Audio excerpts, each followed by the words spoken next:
This is Omnibros Live for the week of Thursday, February 8th of 2018. Ladies and gentlemen, thank you for joining us here for Love Line, I guess you can call this episode. This is the love episode part 2, where we answer your love questions, questions related to love, relationship advice, things like that. We do this about once a year around this time, and it's always pretty fun, and people tend to enjoy it, and we tend to get our significant others involved on it too, and it's just a good time. With me this week, ladies and gentlemen, is Omar from, and I'm blanking on your name right now for your YouTube channel because I'm so tired. I got you. Look there. From Near Mint Condition. How are you, Omar? I am doing well, man. I'm doing well. I'm a little tired, but not that bad. Not that bad. So we will have a Gabe is going to join us, and I believe Riley will join us a little bit later tonight. And like Louise said, perhaps we can get our significant others on here. So before we get started, though, this episode is brought to you by In Stock Trades, where you can get the cheapest trades, graphic novels, absolutes, omnibuses, omnibuy, omnis on the internet. And that website is www.instocktrades, all one word, .com, where they have 42 to 50% off. They have loyalty discounts if you buy from them lots. So, and they're a wonderful company that have the best packaging when it comes to these things, and customer service out of this world. So thank you, guys. Thank you. So now we got it out of the way. How's everything going with you, Omar? Everything going well? You ready for Valentine's Day? All that good stuff? Am I ready for Valentine's Day? Yes. No. Same. I think that's kind of a guy thing, though. I think it's a guy thing where it's just we put it off. Or like we'll figure it out as we get closer to the date, and then you realize, oh shit, I have to plan the gift. I have to plan the place. I have to plan the like an event or something like that, and it's just kind of a pain. Yeah. I think we've been together, for 12, 14, 15 years now. Yeah.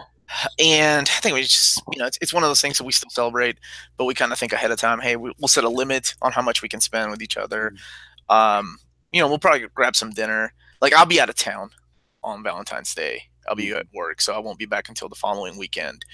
And so we'll go out to dinner then. So it's, back when it was fresh, when it was all new, Valentine's Day had to be perfect, had to get everything together way ahead of time. But now, it's just a thing. Just another day. Right, baby? Not yet. That's yet. All you're doing? Well, you knew ahead of time I was working. Thanks, Louise. You just bought yourself a few extra days with that. Yeah, I got a plane trip to take. That's what it is. True. Somebody's asking, is Jess here tonight? Jess is not. He's actually with his lady tonight. Yeah. He was afraid to bring her on the show because you guys would rat him out. That's actually the legit. If we want to be honest, that's kind of the legit reason why he's not on. My man Jess has his lady like out of town. Like he doesn't want her anywhere near YouTube or Facebook, just in case one of you guys tries to reach out to him. Like, he was genuinely worried. I love that about him. He has blocked all comments on his Facebook. He's out. He's off grid, man.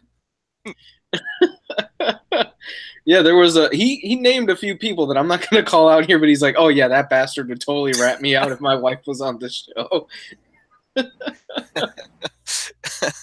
Gabe is going to join us, though, and so I think Riley said he was still going to join us. I think Riley's being, I don't know, I think Riley's a little sauced up right now. He's been sipping some things. That's okay. So yeah, man, that's what we do about V-Days now. V-Days, like, we don't. You get kids, you have a hard time scheduling the sitter and somebody to watch them on Valentine's Day, especially if it's on the week. It's just now a weekend thing or whenever we can. Oh, that's one of my big advice to people who's like, yeah, I don't know what to do for Valentine's Day. I'm like, either do it the week before or the week after, like that weekend after, you will save so much money. Like, it's crazy. There's a nice place down here called the Melting Pot. Oh, yeah. Have you ever been there? Mm-hmm. Nice place. Really good restaurant. Where normally it's probably like $50, $60 a plate. Valentine's Day, they jack it up to like $80 a plate. I will say this. I remember taking a girl on a date, not my wife, there one time, and I used the coupon, and she thought that was like really but that's the way I roll, man. If you can't hang with my coupon ass, then you need to get rolling. Hey, you know what? I went on, now that we're talking about this, I actually went on a date once. I thought everything was going well. I've been wanting to get with this girl for all semester. This was when I was in college. Okay. I was like, man, okay, finally, things are going smoothly. Halfway through the date, she pulls out her laptop and says, I want to talk to you about a business opportunity. And it's a pyramid scheme. Oh, man. Wrapped me into a pyramid scheme presentation. I've never had one that bad. Wow. I stood up and walked out. Yeah, that's wrong. Wait, and you knew this girl through college? No. It was like she was in one of my classes. So like for the whole year, I was like, man, she's really pretty. She's really cool. And halfway through it, she breaks out. Like she asked me, she's like, hey, do you want to grab some coffee? Do you want to grab something? I'm like, oh shit, for real? I was like, yeah. And before you answered that, like I was about to ask, hey, how many people you got under your pyramid scheme now? No, I don't have a pyramid scheme. If I had one, I'd probably be making more money than I'm doing. I wouldn't be a teacher right now, probably.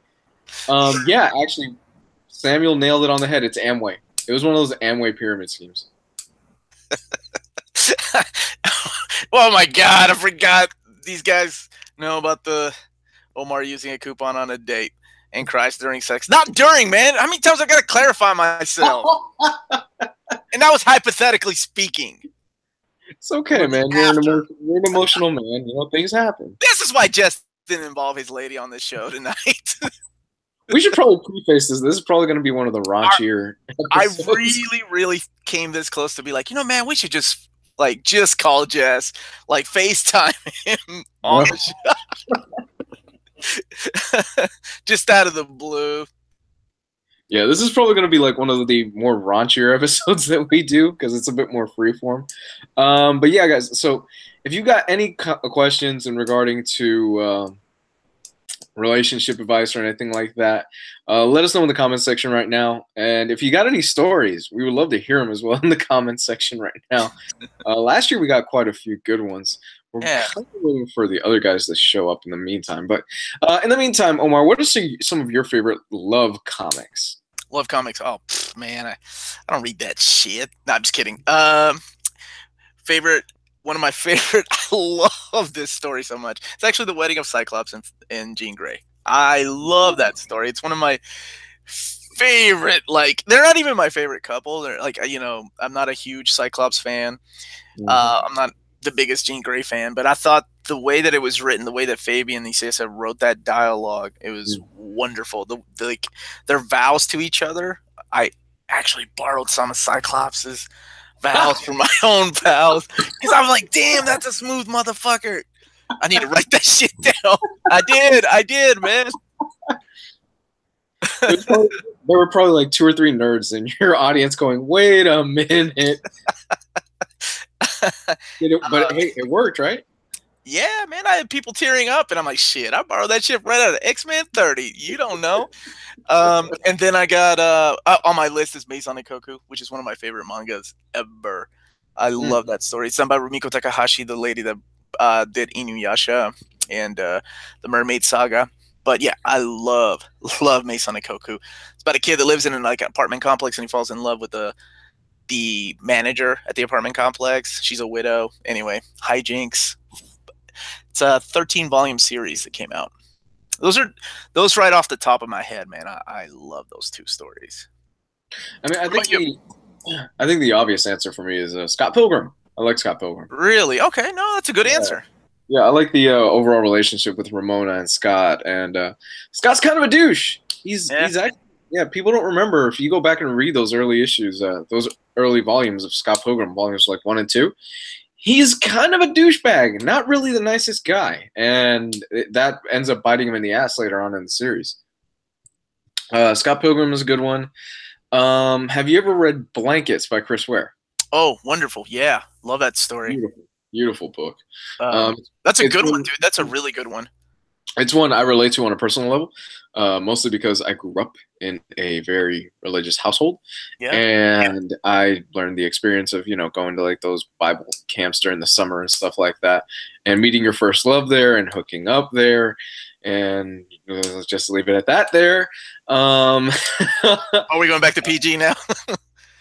Well, I mean, you know, it was a Bible camp, missionary, and all that. You know, yeah. Just kidding. You hate Chris Ware. I do hate Chris Ware. Blankets is a beautiful story, and it's basically a coming-of-age story involving this kid who he ends up going to a Bible camp, and he meets what he thinks is going to be the love of his life. And as you kind of realize, you know, the first love, chances are, really isn't the person that you're going to be with the rest of your life. That's very, very, very, very, very rare that we see that in these days. Chances are your second love isn't going to be the person you're going to be with the rest of your life. It hit really close to home with all the, because I mean, I think everybody experiences, or most people experience those things with their first crush, their first love, and you think it's going to last forever, and it's just reality hits you, right? Because they had a distance thing going. Yeah, I love that story, man. That's a good choice. Mm-hmm. In high school, my girlfriend cheated on me with Mark Wahlberg. At least it was Mark. At least it was Mark Wahlberg and not Donnie. That's true. That's true. I completely forgot that there was another Wahlberg brother. Oh yeah, the Wahlbergs, man. So let me see. Another one on my list is Saga. Recently, I can't get into it. Can't get in the Saga. Yeah, you're not the only person. A lot of it's one of those hit or miss books. You either really love it or you just can't get into it. And so Alana and Marco, I think, is wonderful. It's a kind of a new age Romeo and Juliet story with Star Wars elements into it. And it's Brian K. Vaughan, man. Also Agent 355, and my boy Yorick from Why the Last Man. Your boy Yorick from Why the Last Man. Yeah, Agent 355. Did you read that? Yeah. Did you get into that? I mean, if you haven't read Why the Last, we probably shouldn't get too much into it because that whole thing. I'm talking about the love story. That's it. I'm just talking about the love aspect of Agent 355 and without getting too much into it, how much did that ending break you though? Oh, I cried like a little bit. Actually, I read that with my wife. Really? We were gonna fly out to Japan the next day, and we were like, "No, fuck that. We're finishing Why the Last Man today before we fly out." I don't know why we thought we couldn't bring it with us, but anyway, yeah, we finished it, and man, yeah, that was a tearjerker because I was reading it in trade paperback form, so I was waiting for that last trade to hit. Yeah. I mean. You get to that point where you turn the page I'm talking about. You turn the page, and see that one panel, and you go, "No, it's not fair." It's not fair, and your heart just shatters into pieces. It's one of those moments that no matter how many comics I read, that will always be one of those moments that sticks in the back of my head. It's one of the saddest moments for me, at least. Yeah, I know exactly what you're talking about. How about Preacher? Did you ever get into Preacher? Preacher's my favorite book. All right, well then, who's the love couple you like there? Jesse. I love their fucked up relationship. Jesse and Tulip, man, they have a really fucked up relationship. But they're awesome. They are, but Jesse in general is kind of a fucked up guy because of his upbringing and things like that with his grandma and stuff. But one thing that I like about Jesse is that he never really shies away from who he is, his morals, his convictions, and things like that. He is who he is from the beginning of that book to the very end. So that's really what I like about it. I like the aspect of him and Tulip. One thing that I do like more on the Preacher TV show is that they make Tulip more of a more fully fleshed out and central character. Not that she's not important and not that you don't care about Tulip in the comic book. It's just Tulip. Preacher is more of a story about Jesse and Cassidy. And in some aspects, I would argue it's a story more about Cassidy and ultimately Cassidy finding redemption through everything that he goes through. Speaking of endings, I love Cassidy's ending. Or without getting into spoilers, what happens to Cassidy is one of my favorite moments in comics. Yeah, and I'm kind of wondering if they're gonna take it that far on the TV show because it doesn't seem like they will. But Tulip in the TV show is, I think, a far better character with what they're doing with her. I like her there more. Okay, see, the TV show, I've seen the first season, and it's pretty good so far. I can see, I don't know, I mean, Preacher's a pretty blasphemous book, so I don't know if they can get really into it that much without crossing any kind of lines. Right. Let's see. John Wilson says, I have many dating nightmare stories after my marriage ended. Unexpectedly encountering the lady's gay housemate naked, or dating a swinger are probably the most extreme. Oh, wow. Let's see. One that I'm very excited about is Kitty Pryde and Colossus back together again. They were one of my favorite off and on couples back in the 80s. Like, because, I mean, they were young, too. Like, he was, 18 and she was 15, and then they kind of grew apart. She went on to Excalibur, and then later he joined. He became bad. They have all this drama, all this superhero drama between them. And now, finally, I mean, I guess when Joss Whedon brought him back from the dead, and they were reunited in Astonishing X-Men, that was a beautiful moment. And now, they are engaged, and they're supposed to have a wedding unless shit hits the fan. I'm really happy for them. I love when things like that come together. So unless Joe Quesada makes Colossus have a deal with the devil and go the Peter Parker way. Wait, what happened there? I don't remember that. Spider-Man, One More Day. Oh, yeah. I choose not to remember One More Day. God, that was that's up there with Sins Past for me as one of the worst Spider-Man stories I've ever read. And I love J. Michael Straczynski. And I know it wasn't his original idea to use, Gwen Stacy and Norman Osborn, and it wasn't his original idea to make Peter Parker's marriage end. But good God, those were some for such a talented writer. Those are some really bad comics. Yeah. I mean, J. Michael Straczynski will flat out admit that wasn't my fucking idea. I didn't want to do that when he was coming off of that run. I think that was part of the reason why he left Spider-Man eventually. And I've never read J. Michael Straczynski's run. I need to, but I've heard really good things. Where's the old guy with the cool sweaters and the bald guy that makes racist jokes? Well, you're going to get the bald guy with racist jokes in a little bit. I love that's a really precise description. The old guy with the cool sweaters. Damn, that genuinely made me laugh. That's pretty good. Oh my God! Hold up. So Chris Marchio. Yeah, I've read that too. I'm kind of curious as to the specifics of this. Post-divorce getting out and about experiences are great. I went back to an apartment with 2 chicks and didn't realize the gal I was with had only 1 arm. Chris, how do you not realize she only has 1 arm, man? How drunk were you? And I had that story mixed up with what's his name, John's story about the 2 lesbians. So I was like, man, that chick was well hung. She had 1 arm. How do you not notice she only has 1 arm? That seems like, I don't know, man, that seems like it's kind of a given for me. I don't know. I've been pretty drunk, so I can kind of see that. Yeah, I mean, yeah, but at least at one point you go get a high five or a handshake or a hug, and you gotta wait. Something's not here. Yeah, he said it was winter and he was liquored up. How liquored up were you? Hanky said, "Hey man, some prosthetics are really convincing." That is really true. That's really true. Well, I mean, did you see that news story where, in 2019, they've announced that they will have robots that can cook, clean, and they're sex bots or something like that? Something ridiculous? Where's Gabe when we need him with his sexist jokes? Yeah, I've seen that. I've seen some funny reaction videos too, like guys making fun of these sex bots, and then when they actually look at one and how thick they can be, they're like, "Wait a minute now."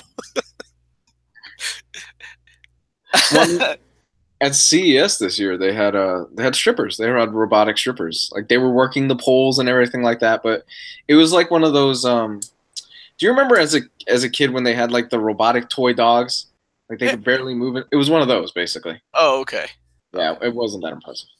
I see some weird documentaries, man. I've seen some about the guys that actually make those sex bots. I'm always curious as to what these dudes look like, and the way I always pictured them, and I'm like, yeah, that looks about right. That makes sense. That's about right. But I mean, I guess they're onto something. It makes sense. Gabe probably does know a strip club in Vegas with only strippers with missing limbs. I definitely believe that. I believe that too. Yeah, absolutely. Stumps are silky. I'll be the first to say what we all think. I was going to let you read that one. Yeah,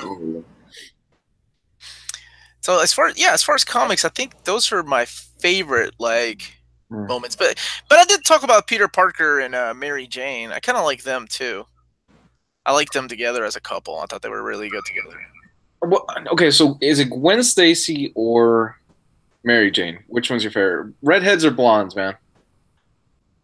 My ex-wife is a redhead, so I'm gonna go with a blonde. Oh man, I can see why.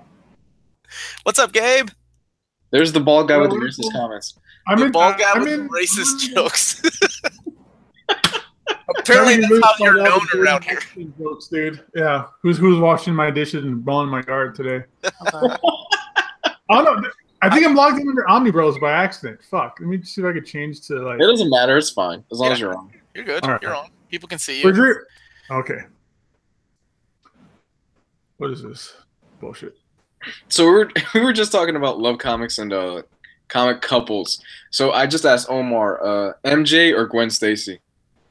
If we're going down that hole. Redheads or blondes, basically. What was Betty, the one that worked at the newspaper? I don't think that was an option. Or, hey, you want to throw in the dwarf? We could throw in the dwarf as well. The Doc Ock dated. Oh, yeah. Or how about Felicia Harding? He's been messing around with her, or he was. He's getting up in that. Have they ever hooked up? Yeah, he got all up in his guts, I'm sure. And Felicia Hardy.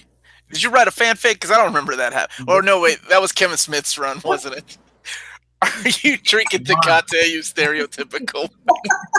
Dude, she will be the one that's like, I'm going to put hot sauce on it. And yes! It's disgusting as fuck. The only way. Like, how do you make beer worse by putting hot sauce on it? Better. And you got to put all that like lead powder on it too? Oh, yeah, it's the best. Anyways, this is Daisy. For those of you who don't know, you know Louise. You remember Louise? Hey, Daisy. Nice to see you again. And then that guy is this Peruvian motherfucker named Omar. Hi. He was out here not too long ago. Oh, thank we hung out and did drugs with hookers and stuff. Nice. Yep, it was great. He took me to a strip bar in Vegas that like had limbless, like chicks with one limb. It was pretty cool. Nice. She's been there. Somebody in the chat actually said that I bet Gabe could actually find a strip club with limbless women inside of it. Oh, I've been the ones that had like section scars and like midget wrestling and like crazy stuff like that. This is what happens when Jess is not on the show. Jess is all about it, man. He can't wait to go to a strip club with me. Hey, so we were talking about our favorite comic book love stories. What are some of yours? We went through like Why the Last Man, Saga. I brought up a couple a manga. I said Scott and Jean. Luis brought up Scott Pilgrim and Preacher. And what about you, man? The Cross Psychopath was a really good love story. Where the guy had to go. His whole idea was he had a lady's boob cut off in a bag. He had to go find. All right, that's a great love. Oh, you know what? It's really good. Just because I like fucked up love stories. Scout is a really good fucked up love story. Yeah, in a way it is. Yeah, the whole thing with like the abortion and like all that stuff. Yeah, it was kind of dark. Yeah, I liked the way that ended though. I thought it was pretty cool. It does. It ends kind of in a way where Everything changed, but nothing really changed. In a way. Let me see if I can find like a serious one. Gabe and Gabe's love for Maggot is a timeless connection. Oh, blankets, dude, blankets. That's the ultimate favorite love story for me. Yeah, that is a great one. We talked about that too. We talked about it. That was a great choice. Ow. That's right. So what else? What did you guys pick for love stories? We went through quite a few. Jean and Scott, Peter Parker and Mary Jane. Mm-hmm. Preacher, like I said, Preacher, Jesse and Tulip, man. Why the Last Man, 355 and Yorick. Trying to think of what else, which ones we went through. Oh, you mentioned Scott Pilgrim.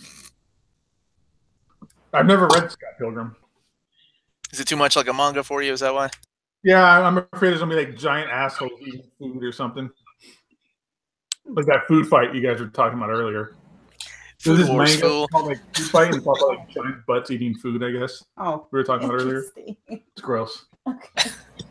But I'm the guy that reads crossed all the time. Yeah. So John Wilson brought up Spider-Man Blue, and I remember that story that I think for me, Peter Parker always loved Gwen Stacy more, like in the way that the character was written. It's kind of weird, but do y'all remember his House of M Spider-Man miniseries? He was actually with Gwen instead of Mary Jane. So it was pretty interesting. So in that event, Mary Jane was the one that died? I don't know if she died. I can't remember. It was written by Mark Waid. And it felt a lot different than the Spider-Man within the actual House of M storyline. Mm-hmm. But yeah, I thought it was unique or interesting that they hooked him up with Gwen Stacy instead of Mary Jane, because it was this like perfect world that he kind of rebuilt. And then and then in Spider-Man Blue, that whole little tape message for Gwen, I thought that was cool. And even Mary Jane kind of knew that he still loved Gwen. Well, I think we're also missing kind of an obvious one right now. Probably the most obvious choice is Batman and Catwoman right now. Oh yeah. No, that's a good one. That's good right now for sure, especially the whole like proposal and all that fun stuff going on. Will they get married? Won't they get married? Because the other shoe's gonna have to drop on that eventually. I don't think that's gonna last too long. I don't think characters like Batman are. I don't think really any comic book characters are supposed to really be married besides like Reed Richards and Sue Storm. Right. Okay, Joe Quesada. Well, yeah, the first thing he did was break up that stupid marriage between Mary Jane. Really? Come on, man! They could have told every one of those stories with Mary Jane. There's nothing more boring than having a character get married because it ages the character, and the next thing you got to do is have a kid, and he's got to go through all that stuff. Like with The Office. I mean, with any like sitcom, when the main characters finally get married, it's fucking bullshit and sucks. It just ruins everything. I agree with that, but these are comic books, so it depends on the writer. Nah, so what Gabe is saying is after marriage, it all goes downhill, no matter what. I mean, but there are characters that are like okay, that's when you have kids. That's when it goes downhill. But like, you got Superman or Animal Man, characters with families, man. There are characters that have families that are still superheroes, and they're boring as shit. No, come on, give Animal Man some credit. Yeah, thank you. Somebody brought up Animal Man in the chat. Thank you. That Jeff Lemire Animal Man run is actually really good. Yeah, until they did that one episode or that one issue where it was like this kid watching like the Animal Man movie or one of the movies his dad was in. It just really killed the flow of the show. Yeah, that did kill. I hated that. That was such a fill-in issue. That was so Bronze Age Marvel for that fill-in issue. Swamp Thing and Abby Arcane are beautiful and tragic. Yeah, Swamp Thing, a plant. You can basically watch a plant have sex with a woman. Yeah, it's almost like watching Shape of Water. You see fish fuck. Hey, spoilers, dude. I haven't seen it yet. Hey, Omar, fish fuck in that movie. God. It's even like a little like wiener. Like they even explain how they put it in and stuff. It's weird. How old are you? You called it a wiener. How old are you? Oh, you're the one with the evil Omar 66 email. I made that fucking profile back in like high school, dude. Let it go, man. Let it go.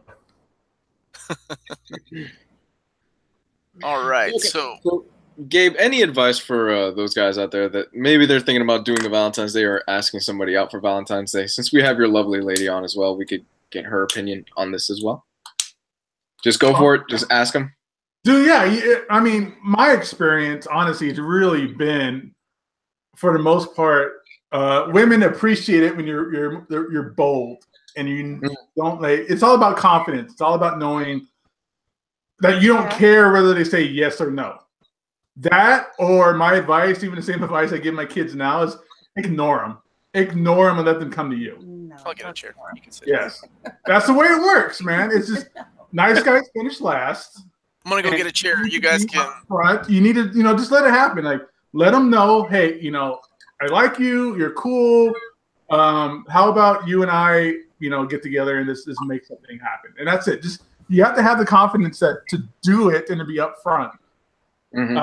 Anything else besides that? Like, women can smell fear, or they can smell like Daredevil on you for sure. Daredevil. Yeah.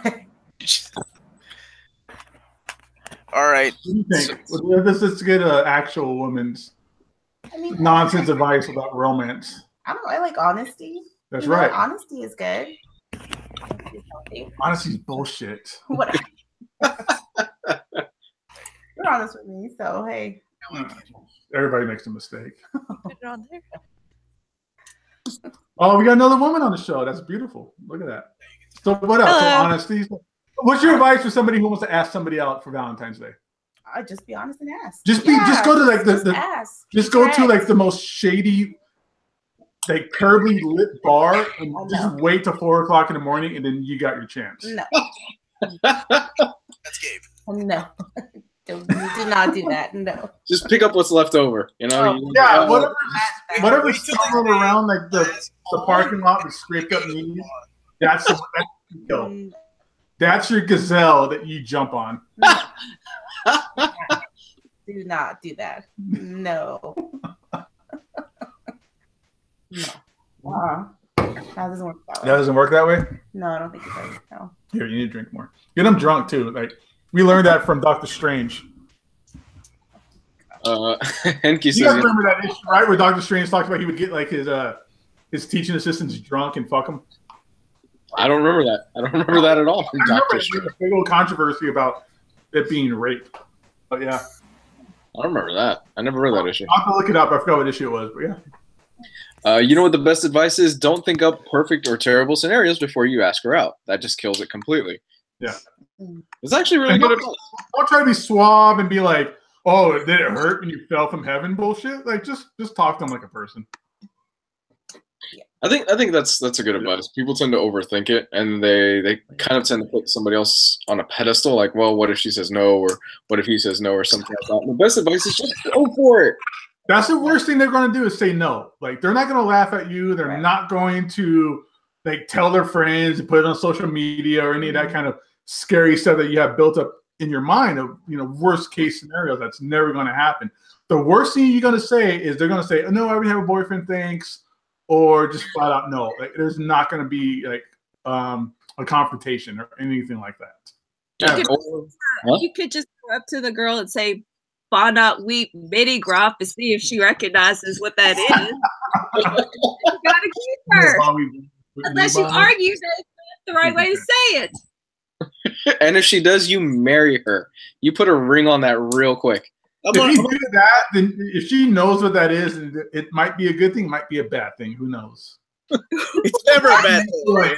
She might be like the weird anime stuff, like Bible Black or Night Shift Nurses or something like that. Why do you only know those things? That's so. Those are the only ones I've seen. Those are the only ones I've seen. I will tell you the story of the moment I decided I wanted to marry this woman. One of my favorite stories to share. We were having a party at my house, at our house here, and we had a bunch of friends over, and I was really intoxicated, and we were running low on beer, so she decided to take me to the grocery store to get some more alcohol. She was driving, so I go in, right, and I forgot that I left my wallet in the car while she waited for me because it was a cold day with the car warm. So I come out and I run, and I'm like, and I wanted to test her. I go, go, go, go, go, go. And she starts the car up. I jump in the car and we take off. We're at the light. Like, she doesn't even ask me any questions. We're at the light, and I'm like, I'm just fucking with you. I just forgot my wallet in the car. And I was like, man, that's the kind of woman I want. Like, one that doesn't, like, ask me what the hell, what was I doing? Because she was like, oh, I don't know. I thought you were drinking, so you probably touched somebody inappropriately, or you were trying to steal something. But she didn't ask me anything, man. We were at the light, and that's when I was like, man, that's somebody who's gonna have my back. So yeah, that's a woman that's just gonna roll with you through thick or thin, right there, right? Yeah, for real. So that's another thing, you know. How romantic.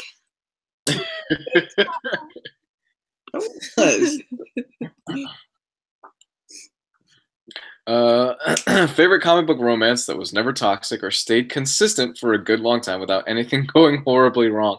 I don't think you can find that in comics. Fantastic Four. No, because there was a few issues. A consistently well thought out family relationship until that whole Mace thing or Malice thing started happening. There were a few issues in there where I was like, is she gonna fuck the fish guy?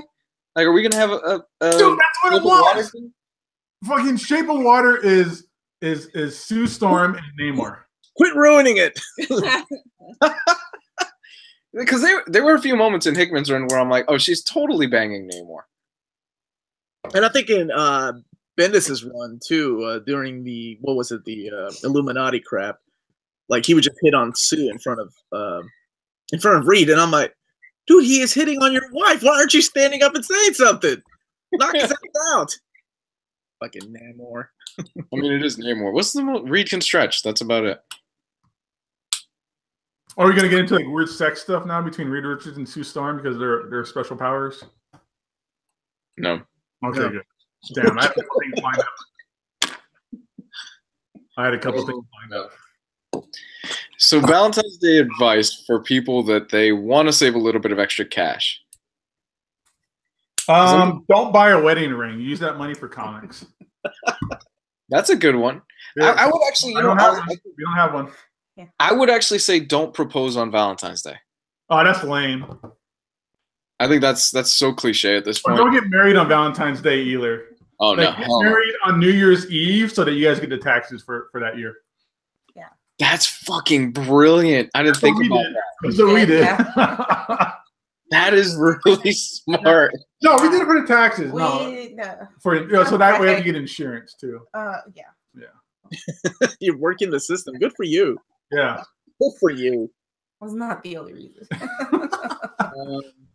Let's see. You have any advice for cheap Valentine's Day? Cheap Valentine's, just be something a little original, bike rides. Don't make it like a dinner and a movie, especially if it's like your first date. Because there's nothing more awkward than sitting in a dark room silent for like 2.5 hours. Yeah, movies as a first date are not a good idea. And don't bust out your movie pass card and be a cheap ass either. One of the things wait for that. Introduce that a little bit later on, but don't be like, hey, I got movie pass. This is on me. Like that kind of shit. One thing that my significant other was really happy about when we first started dating was she's like, oh, thank God you didn't take me to a movie. Because, you go on a first date and a movie is like it's a dark theater. You can't really talk. It's just kind of awkward and stuff like that. Try something a little bit more fun, We went to Disney as our first date. That's cute. Nice. Yeah. You guys down there in Southern Florida, you have that kind of cool shit, or Central Florida, whatever. You have like 20,000 adventure parks and stuff like that. At least that's what it looks like. You live in Vegas. I live in fucking Kentucky. Oh, so when we want to go out on a date, we go to strip clubs. Right, yeah. We got those here too. Omar, do you take them to the rodeo? But they're all related. We don't have rodeos, man. We have cattle tails. Cattle tails. Worst strip bar I've ever been to. Do you guys have like demolition derbies and stuff too? Yeah, it was called cattle. I think I was drunk and I renamed it cow patties. It was that bad. It was a pretty, really, really, really shitty strip club where like the strippers were passing out on stage. Nobody was moving. Oh, that was the place that the midget wrestling. Like, the girl fell asleep on the stage. Really? And we were chucking nickels at her to wake her up. Not ever. It was like one of those bars where they had like cigarettes and beer and like penicillin shots and stuff like that. Oh, no. We were sitting on milk crates. Oh, whatever. We did go to that big cave in Kentucky. Yeah, it was out here. No. Oh, Mammoth. Oh, it's over there off of Boulder Highway. Oh, yeah. Yeah, Bad. it's like you got to go. Then you Yeah. see like that's the place where you had to walk through like the sex shop store, and it was in the back room. Oh, okay. Yeah. There's a sex shop store in the back room. Yeah. So you go through like one of those like adult stores, but like the back door is a strip club. Like it opens up to like a bigger room, and it's a strip club. Oh, okay. Yeah. Yeah, we have down here in Orlando, we have the Diamond Club where like every weekend without fail, there's always like a news story about somebody getting shot. Oh, that's sweet. Oh, you guys have classy joints over there, huh? Oh yeah. That sounds like the Dollar Theater back in Victorville, where me and Deshaun are from.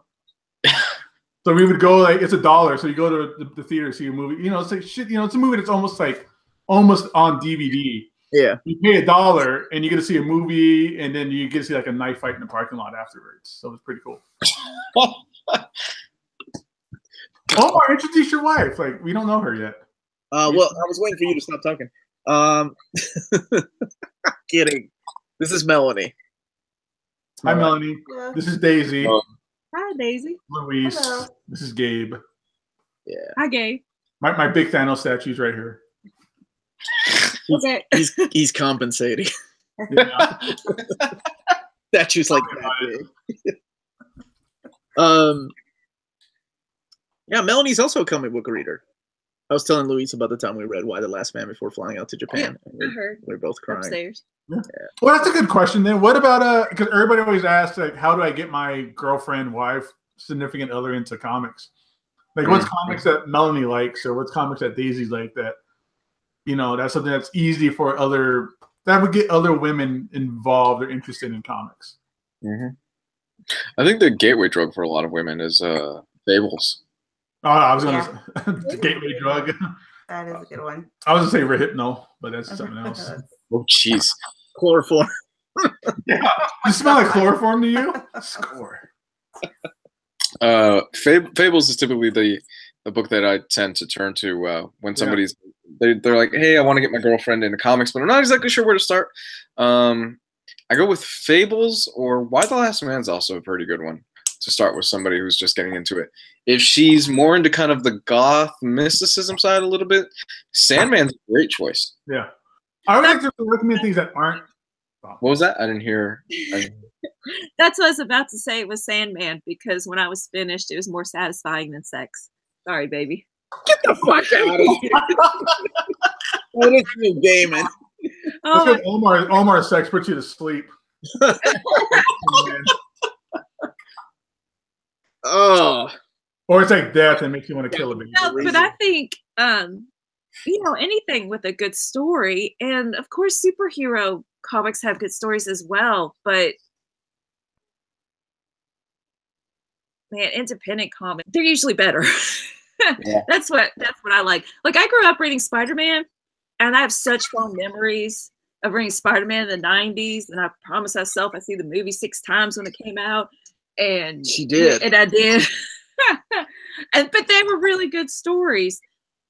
And now that's what I don't really read superhero comics anymore. Like, not you read Miss Marvel recently. Yeah, not dissing them, just but not as much as I read independent comics. And like, I just read that one that Jess suggested. Oh, Monsters. Yeah, my favorite thing is Monsters. That was hard. Look at this. Yep, I Killed Giants. That was a good one.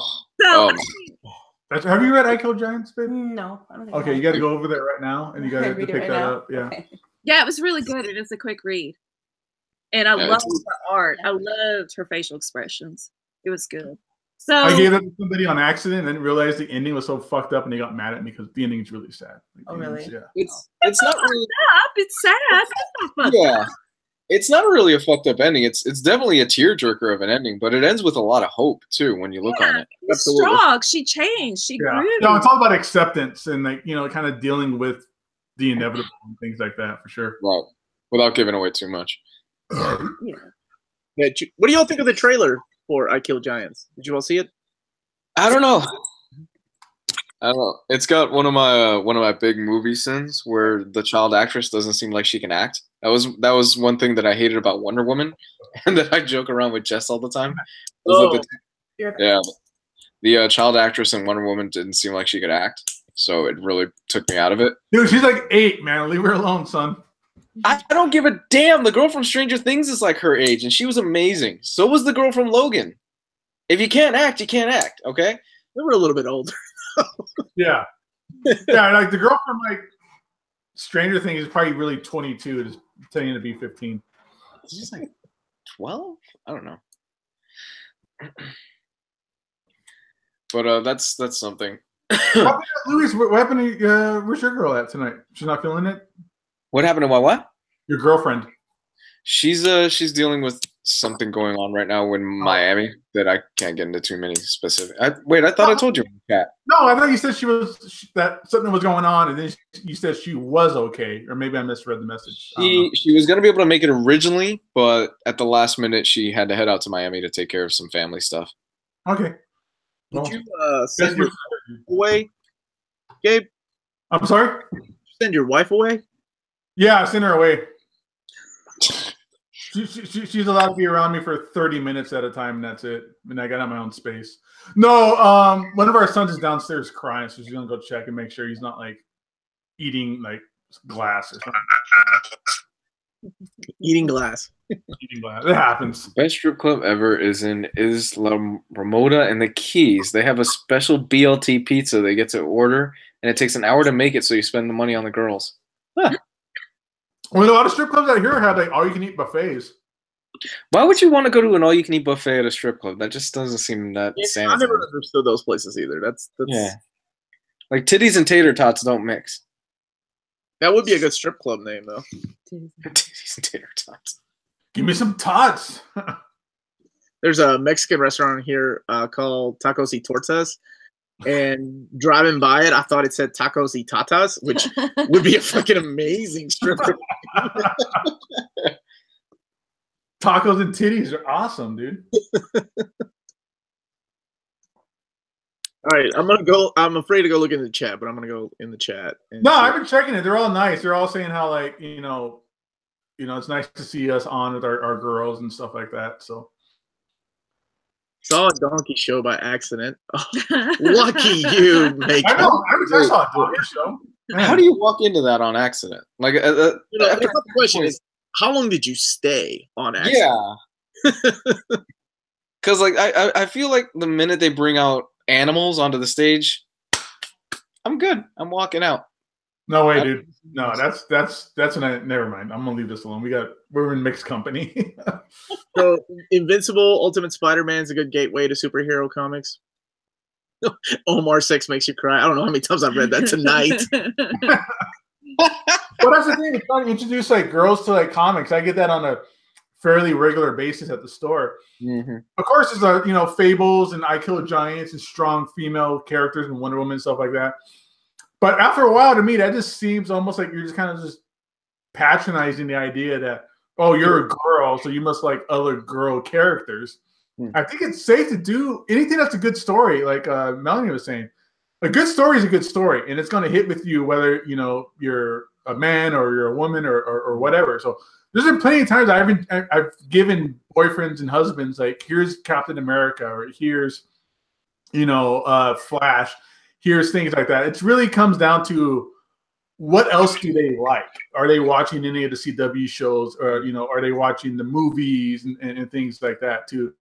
So there's always other factors, and not just with women, just with anybody. If you're trying to get into comics and you're intimidated by the decades of all the backstories, and you're like, oh, I've got to understand everything that came before, hands that if you're like, oh, this is just one shot, this is the whole story, then it's less intimidating. That you're like, okay, I don't have to commit to researching and keeping up with issues It's just this. And then, of course, if you get interested, that's great. But, you know, just if somebody's like, I'm a little intimidated. Oh, yeah, because that's great. Because it's like, okay, well, I Killed Giant. Okay, well, there's Joe Kelly. So maybe you like other Joe Kelly stuff as well. You follow the writer, you follow the artist and stuff like that. And that's it's always the catalyst. Cable, the convoluted character of Cable. Jump on that if you like Joe Kelly. Joe Kelly Deadpool too. You know? Like we just did an Avengers Assemble discussion, and I think that is an easy jumping on point for anybody. Mm-hmm. It doesn't matter. I think maybe that's what people probably need is an easy jumping on point. I don't know, and I hate to even say that because when I was younger, my first comic was like Uncanny X-Men 169, right? Mm-hmm. That was like the beginning. Oh no, 168. Oh my god! You know, how dare you not remember? I know. One issue, fake nerd.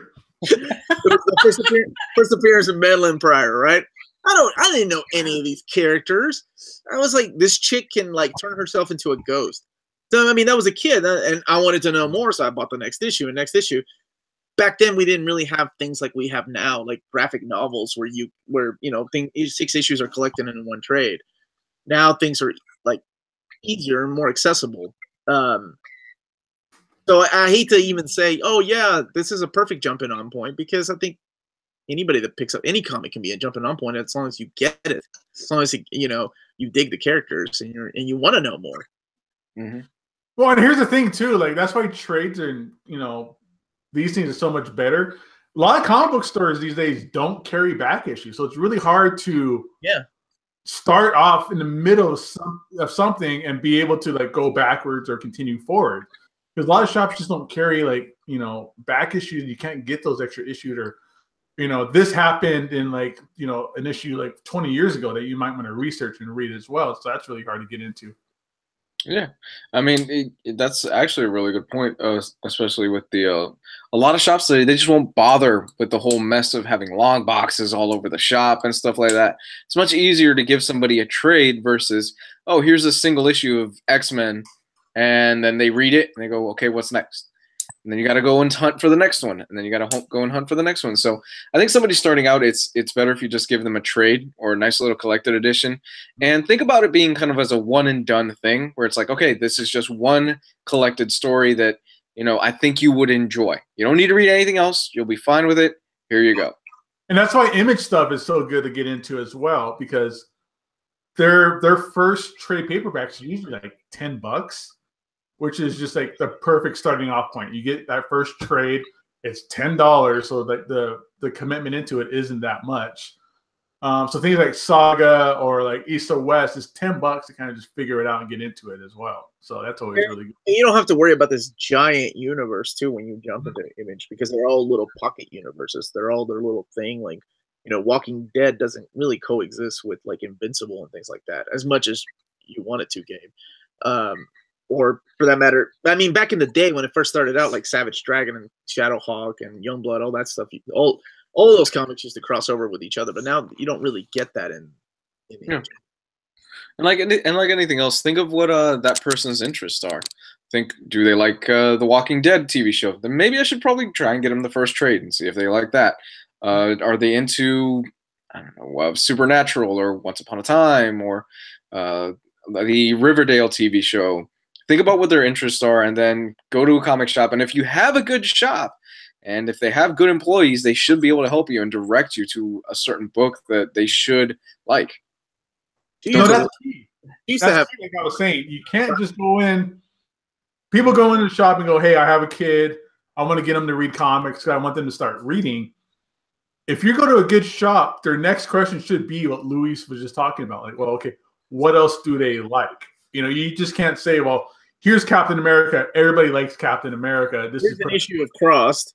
Your kids love this. Exactly. Yeah. Have you ever wanted to see what happens when like two people just destroy a kid and eat their guts out? Yeah. Here's Crossed, or here's Neonomicon, right?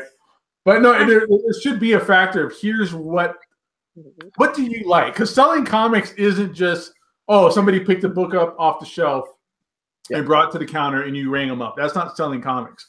Selling comics is the hand selling of speaking to that person, trying to figure out what they want and who they are, and finding that perfect comic for that person. So you need to be able to say, hey, you know, you like Walking Dead? Well, that writer of Walking Dead also does Invincible. And Invincible is, you know, a young teenage kid finding out that his dad's basically Superman.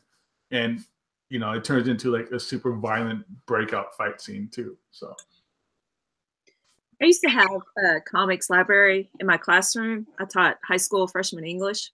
That's cool. And it had a lot of manga, and it would disappear bit by bit.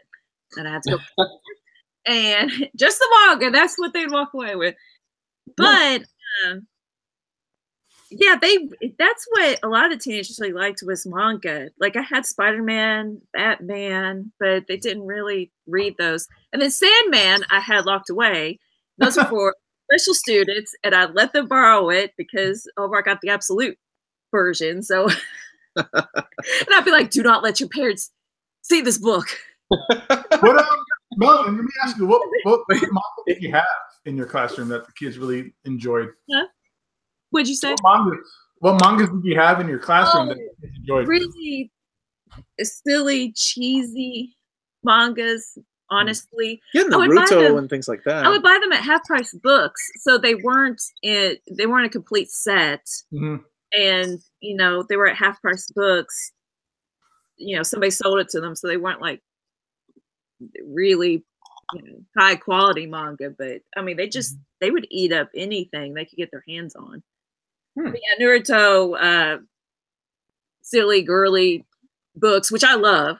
I love Boys Over Flowers. You love Spider-Man loves Mary Jane. No, wait, I don't think I did like that, did I? You love the first one. You didn't. I don't think you like the second one with Harry Moore. Yeah. Jess loves that. I remember renaming it. I'm like, like Spider-Man eats out Mary Jane and things like that. And you were like, why are you so gross?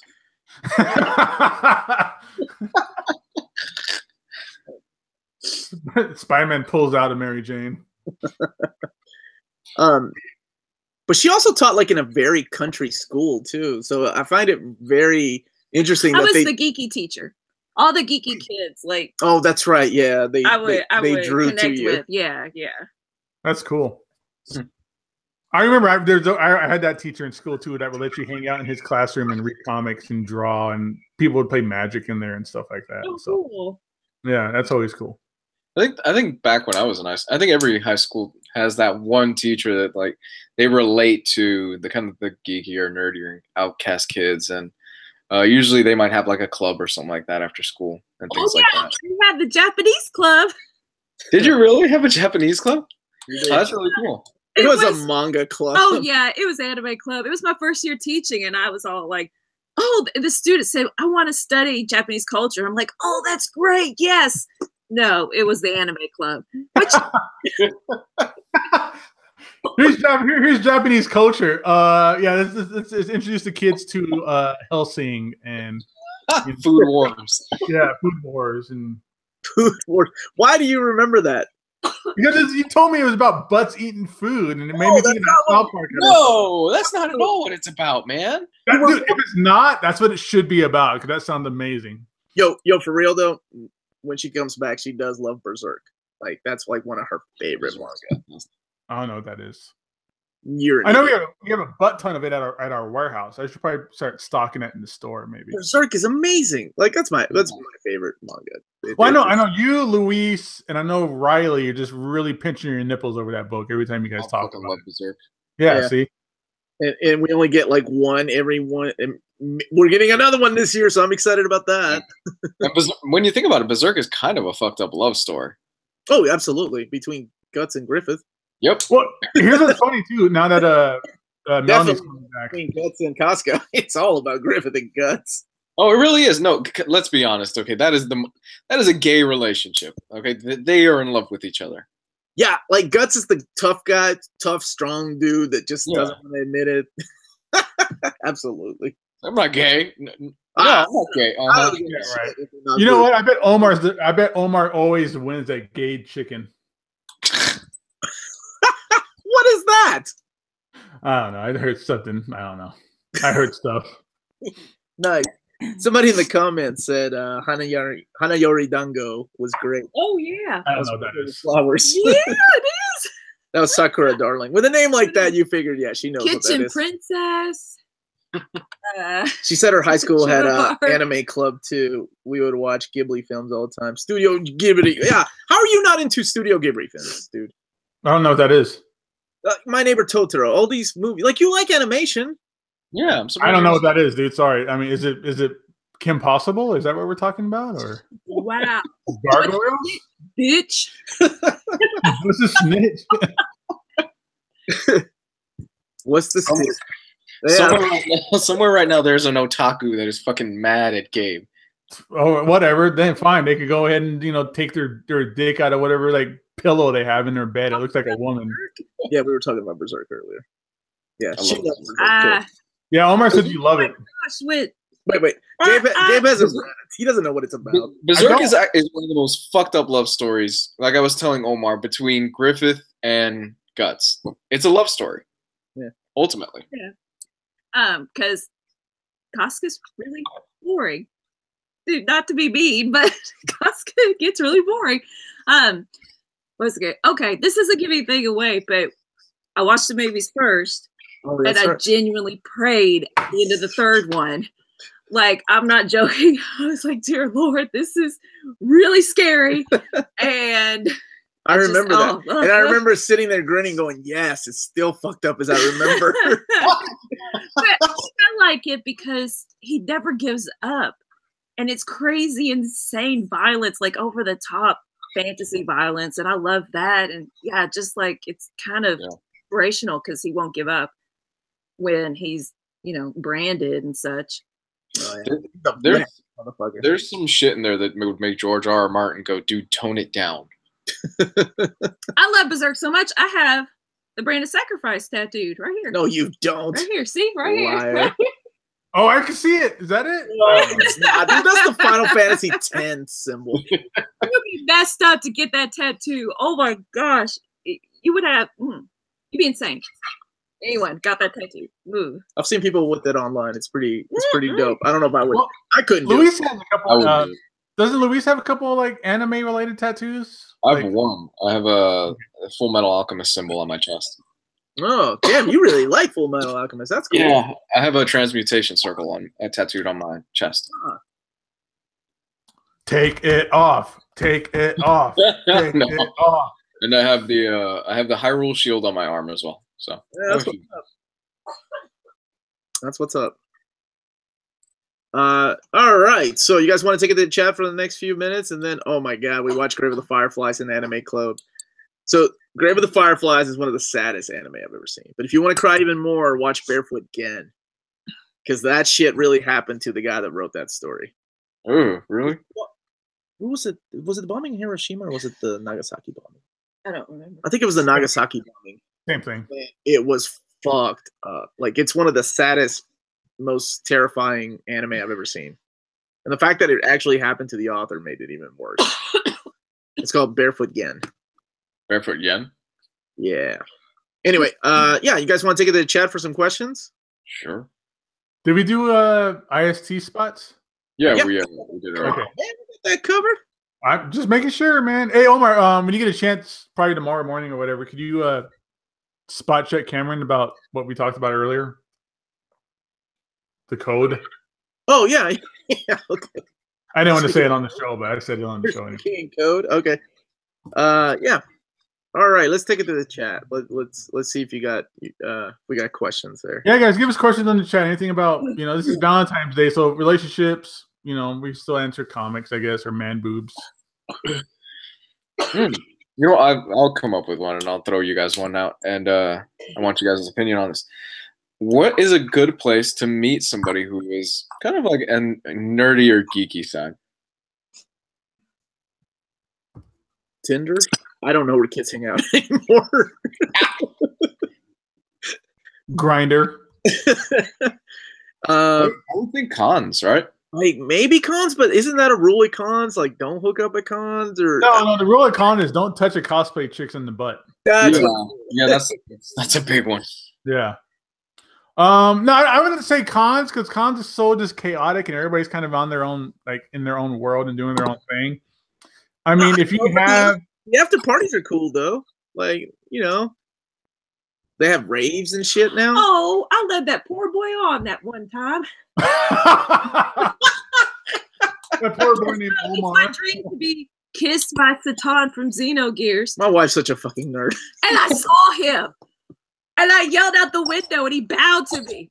And so when we were in the convention, I'm like, oh my God. So I asked for a kiss on the cheek, and then he was like, hey, me and my friend are going to go see a movie. I'm like, no thanks, bye.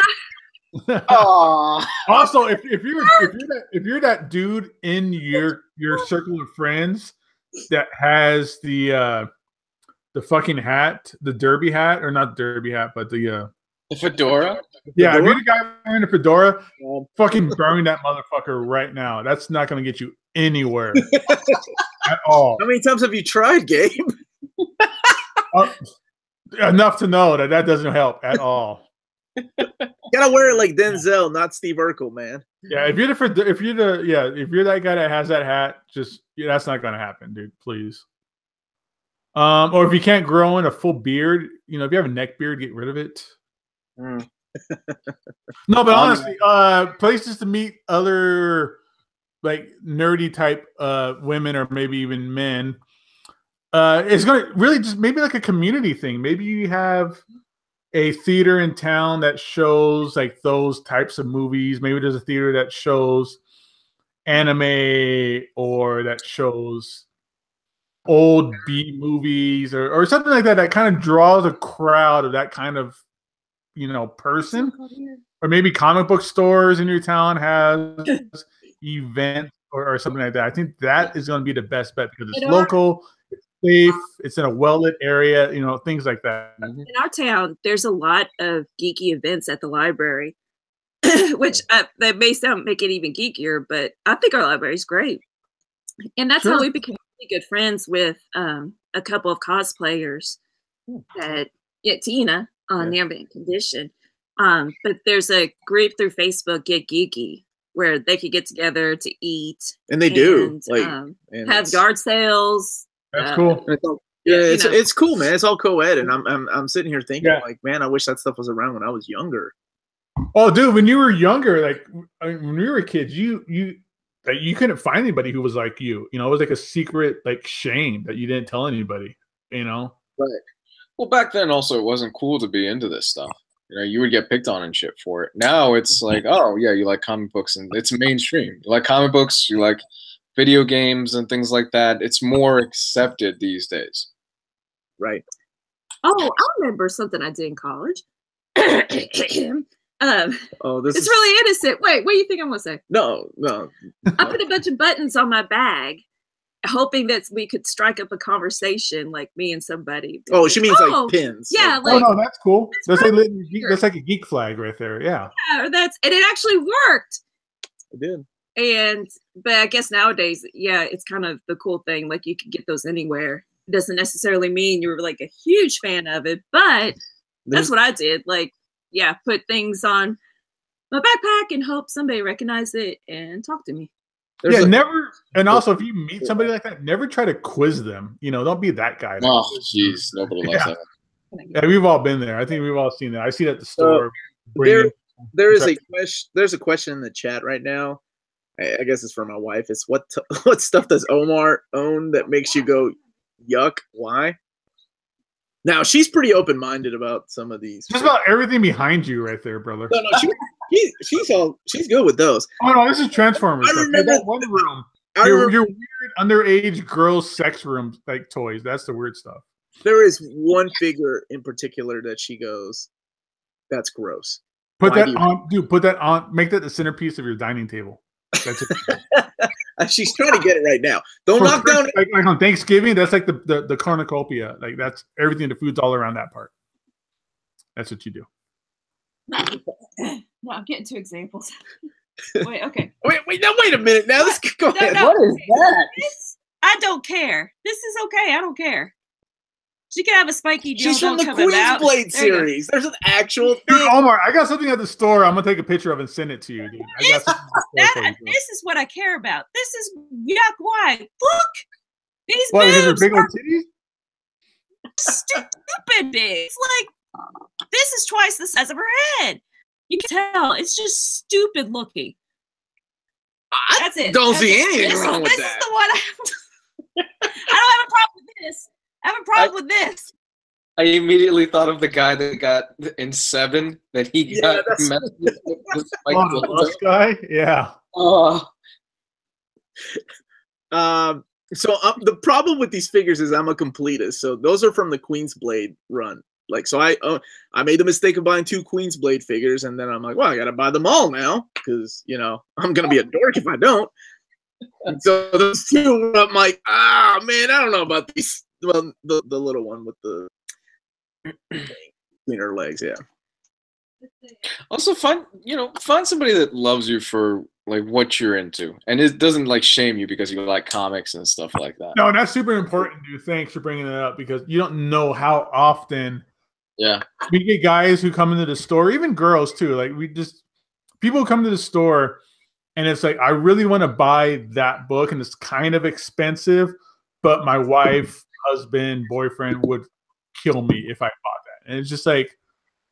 That's not cool because obviously that person already has some kind of taboo against your hobby already, And it's obviously like Omar's wife is cool about it. Obviously, Luis, your girl's cool about it because all the stuff that you have. My wife is totally cool about it. She's an enabler. Like she always pulls the oh, you're such a great father, which I'm not. But she's like, you're such a great dad. You should go and buy that Thanos statue or buy that book. You deserve it. I really think Jess has a second home, like to keep his shit in that his wife doesn't know about. Well, like some people have, like not some, very very few men have second families. Just a second house to keep his shit away from him. But no, it's really important, especially like relationship wise, when it comes down to like a marriage. When you're sharing your life and you're sharing your existence with one another. That if you want to be with that person in that way, that they are okay with this hobby or whatever hobby you have, where you don't have to feel ashamed or guilty in your own home about adding to it or spending money on it and stuff like that. And of course, that comes with the caveat of you still need to make sure the lights are on and your mortgage is paid and your kids aren't eating dog food and stuff like that. But it needs to be that you need to be able to be comfortable with that person. He or she needs to be comfortable with you being able to continue with this hobby.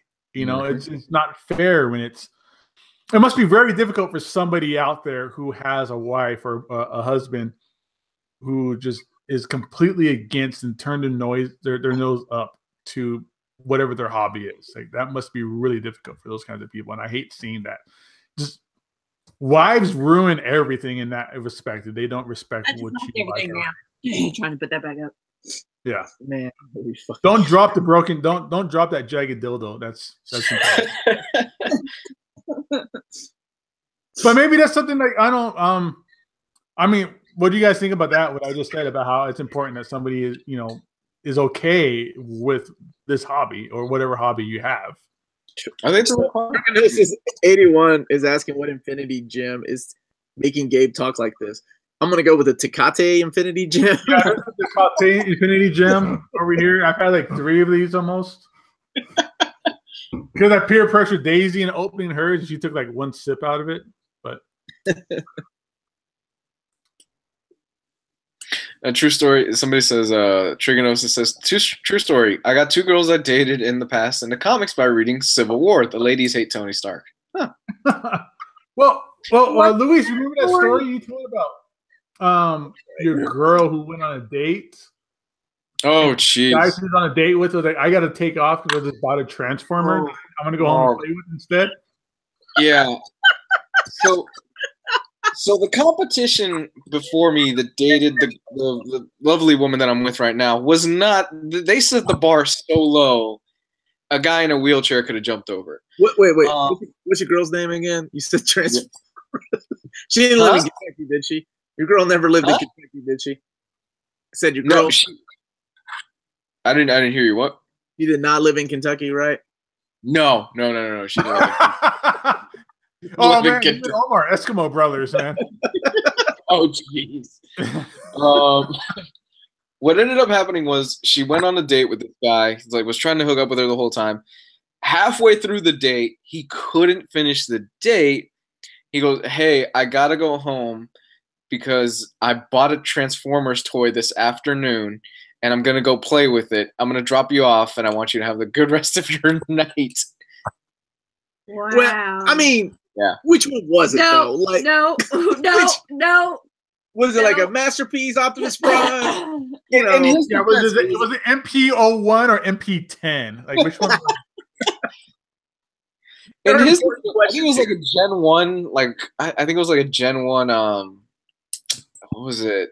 Fuck, I can't remember his name for some reason right now, and I used to love Transformers. Gen 1, I can't believe I can't remember the name of the bad guy right now. Megatron? Yeah, I think it was like a Gen 1 Megatron.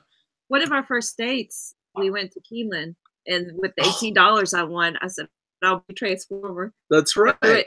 Transformer. Yeah, man. I should have put a ring on that years ago. I mean, it's one thing where you can't finish a date because you bought a toy for yourself. Not healthy. That's not a healthy mindset. So he drops her off, and he's like, "So I'll see you at another date, right?" She laughed and just like, "No," and that was the end of it. She never dated him again. Yeah. Well, let me ask you guys this: like I was talking about, like buying books and buying more comics and just spending habits.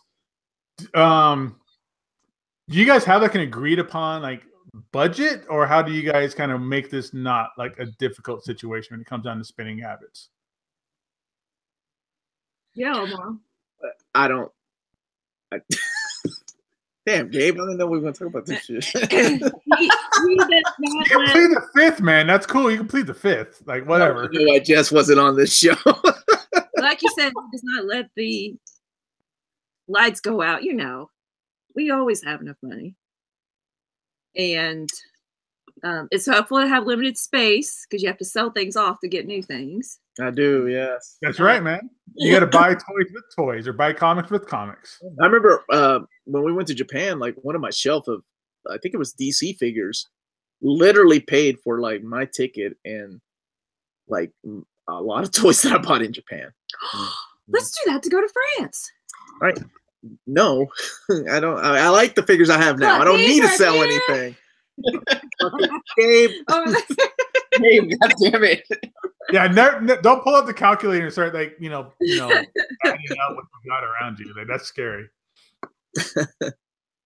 No, I mean, for me, it's it hasn't been as difficult mainly because we've been scaling back on a bunch of things. I don't buy a lot of hardcovers and trades, as most of you know already. I'm pretty much digital for the most part.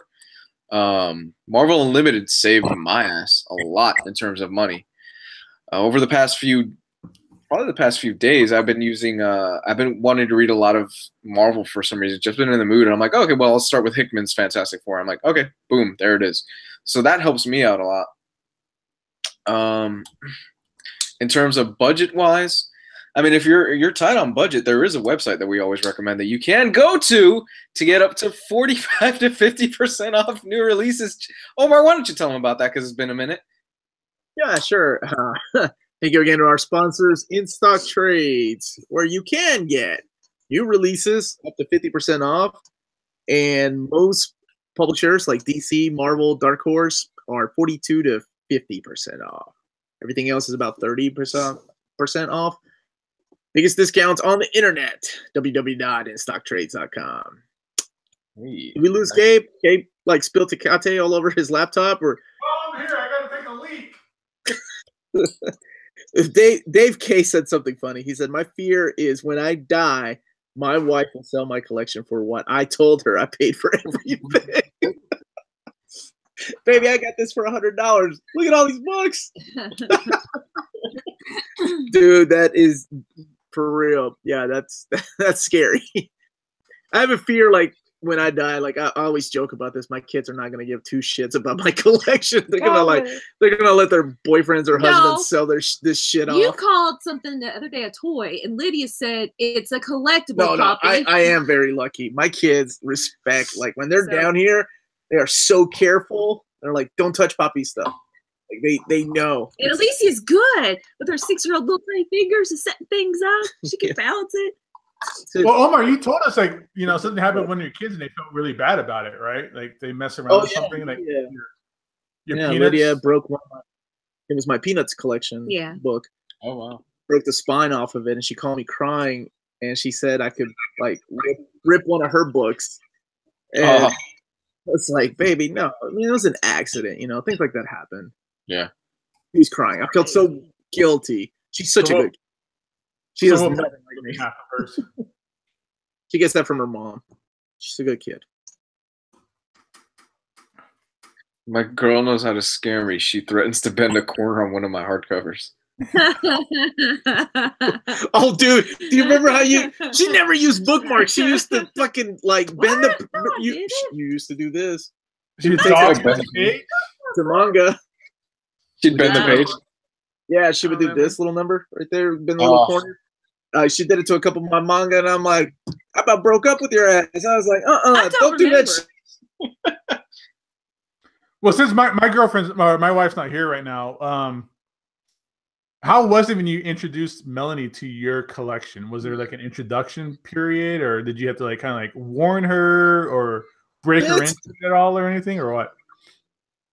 When I first met him through his brothers, he had a collection in a basement. And I said, because for some reason I thought he was much older than me. I was like, I want to grow up to be just like you.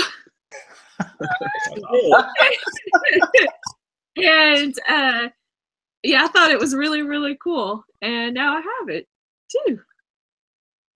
And like half of this is mine, son.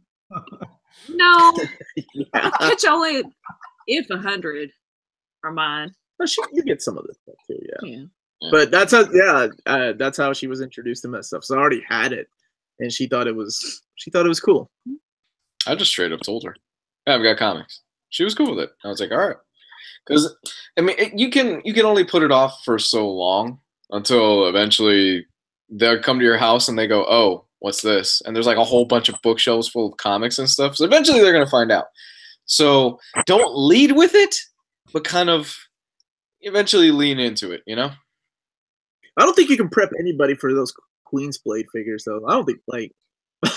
wait a minute now. I have to get them all, and those two just happen to be ones that I didn't really want, but I had to get because I have a collector personality. It's part of the set. What do you want me to say? You got to have the teacup and the tea saucer, too. So I don't care. It's just that figure's stupid. The most normal one is stupid. All right, whatever. I mean, if you want to, Daisy was here right now, so I could tell the story when she ripped down my my Spider-Man poster when she was really drunk when we first met. Which was it signed? It was signed by Stan Lee. It was the original Two Towers Spider-Man movie poster. Wow. And she got really drunk. She didn't do it like out of anger, but she was just drunk and sloppy and like pulled it off my wall on accident. Oh man, there's some. I have this Sideshow Venom statue. And on accident, like she elbowed it in the mouth and knocked out like a bunch of its teeth. Wow. Well, that makes me feel better about the little accidents I have with your figures. Oh, do tell. What's up with that? No, just little things like, oh, I helped you put this together. I broke the wrist, or like, so I don't anymore. But it's nothing big like that. So it's never been. She's never been drunk though. Like even I know not to come down here when I'm on tequila. Like I don't. Here's a good comment. Check this comment out from Josh M.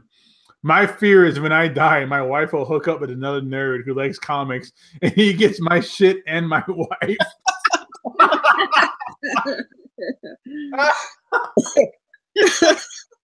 That is a damn good comment. I've never thought about that, but now I'm fucking scared. That just fucked me up, dude. I'd be okay with giving my stuff to somebody that appreciates it. Yeah, my life or your collection. I'm happy. If it ends up, never mind. Hypothetically speaking, he said appreciates it, not her. I meant my collection. This is why we need Jess in the group chat. In the group. Oh man. Thank you, John Wilson. Oh my gosh, our daughter's still awake. You want to go put her? This is almost over. Okay, I'm gonna be a mom. Bye. Yeah, my wife does do the same thing, so I get it. All right. Well, you guys answer are enough late. questions. Late, dude. I was like when my kids are up, and I'm still in the chat at 3 o'clock in the morning. Gabe, what were you doing up at 3 in the morning yesterday? Because like when I woke up, you were sending us messages. I'm like, he's like 4 hours behind time. No, it's just that my kids get up. I mean, you gotta like change diapers or give them milk or whatever nonsense. And when I get up and do that kind of stuff, like that's it. I'm awake. Like my mind's alert. And yeah, no, I'm the same way too. If I even a little bit wake up in the middle of the night, that's it. My night is fucked. I'm up the whole night. Like if I gotta get up and pee, like I try to stay half asleep. So I pee. Yeah. I sit down and pee. Yes, I sit down when I pee. And then I just go right back to bed. And if I'm alert, if I'm awake, if I turn on lights, if I got to do anything that requires any kind of real brain function, then I'm up. Yeah. And thankfully, you guys are, it's 3 o'clock to me, but 6 o'clock to you guys, and you guys are already kind of up and bullshitting in the chat already. Yeah. I'm usually up by 5:30 in the morning anyway most days. Yeah. If I can't sleep, I just get up and read a comic. Seriously. I think I've told you guys. No, I've been there, dude. I just half the time I read comics just because I'm up and I gotta just read and go to sleep. Yeah. Read some Chris Ware. That'll put you to bed. Oh shit. Building what's that one? Building stories? Building stories, yeah. Like it's a box full of shit. Like has a whole bunch of different stuff in the book. Yeah, you open it up and like 30 different size ash cans comics, like tabloid side books just fall out and you just read it. Yeah.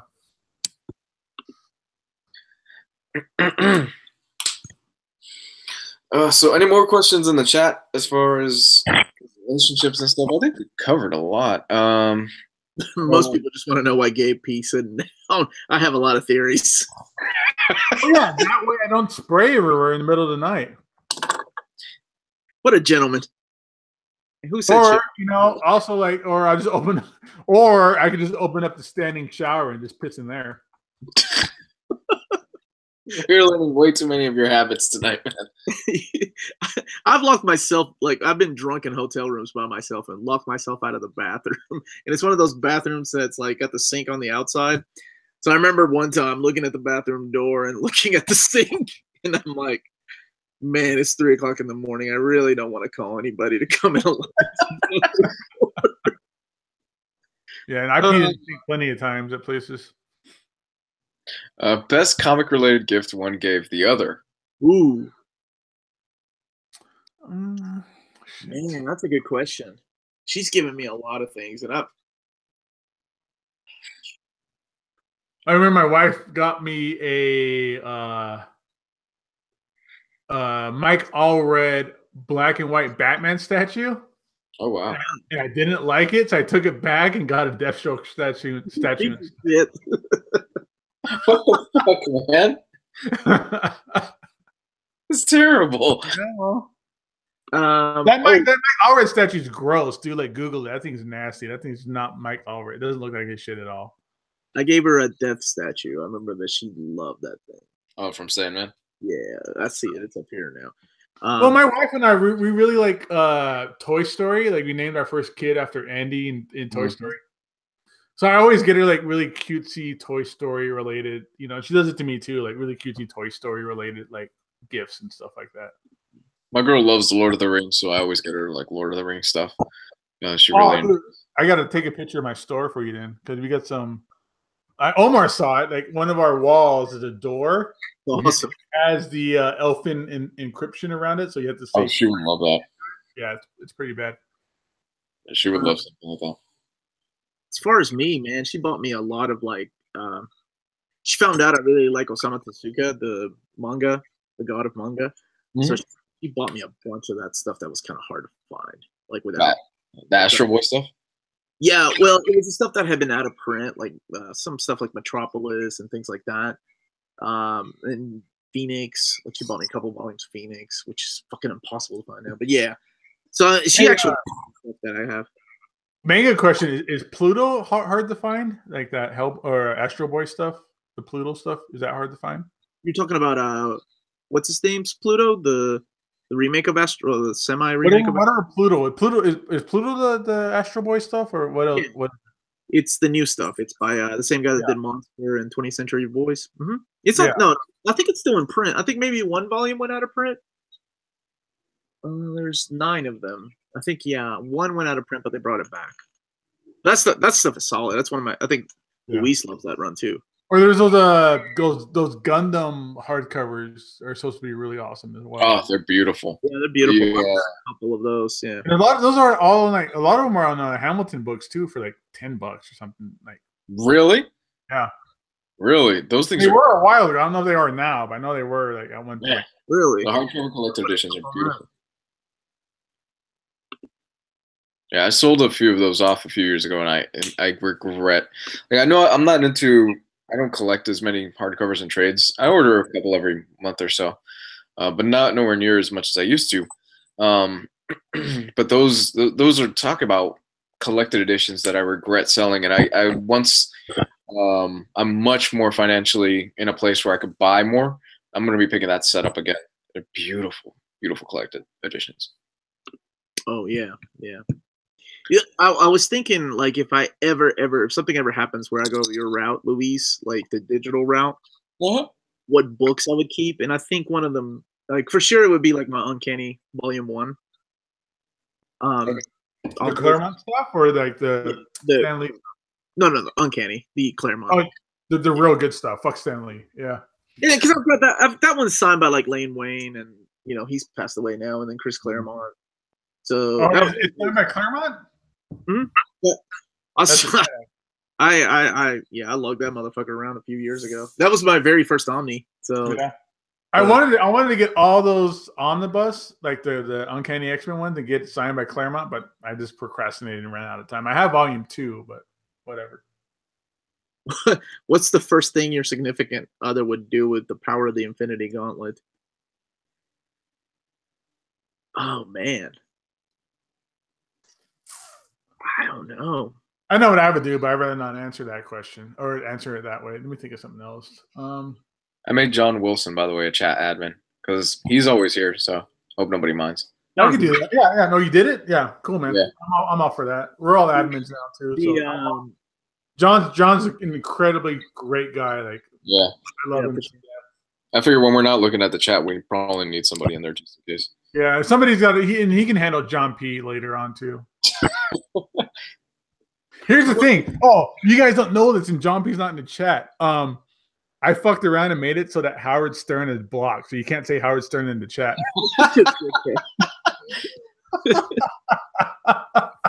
I tried. It's gonna block you. Yeah, it's not gonna happen. Wow. Is that